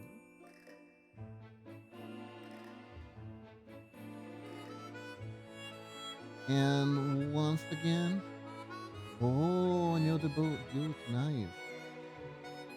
Thank you all very much for joining me. I hope you all have a wonderful day or night. Stay awesome. And remember, when in doubt, when you think you can do it, just think like a ninja. And sure you can. Bye bye, everyone. Bye bye.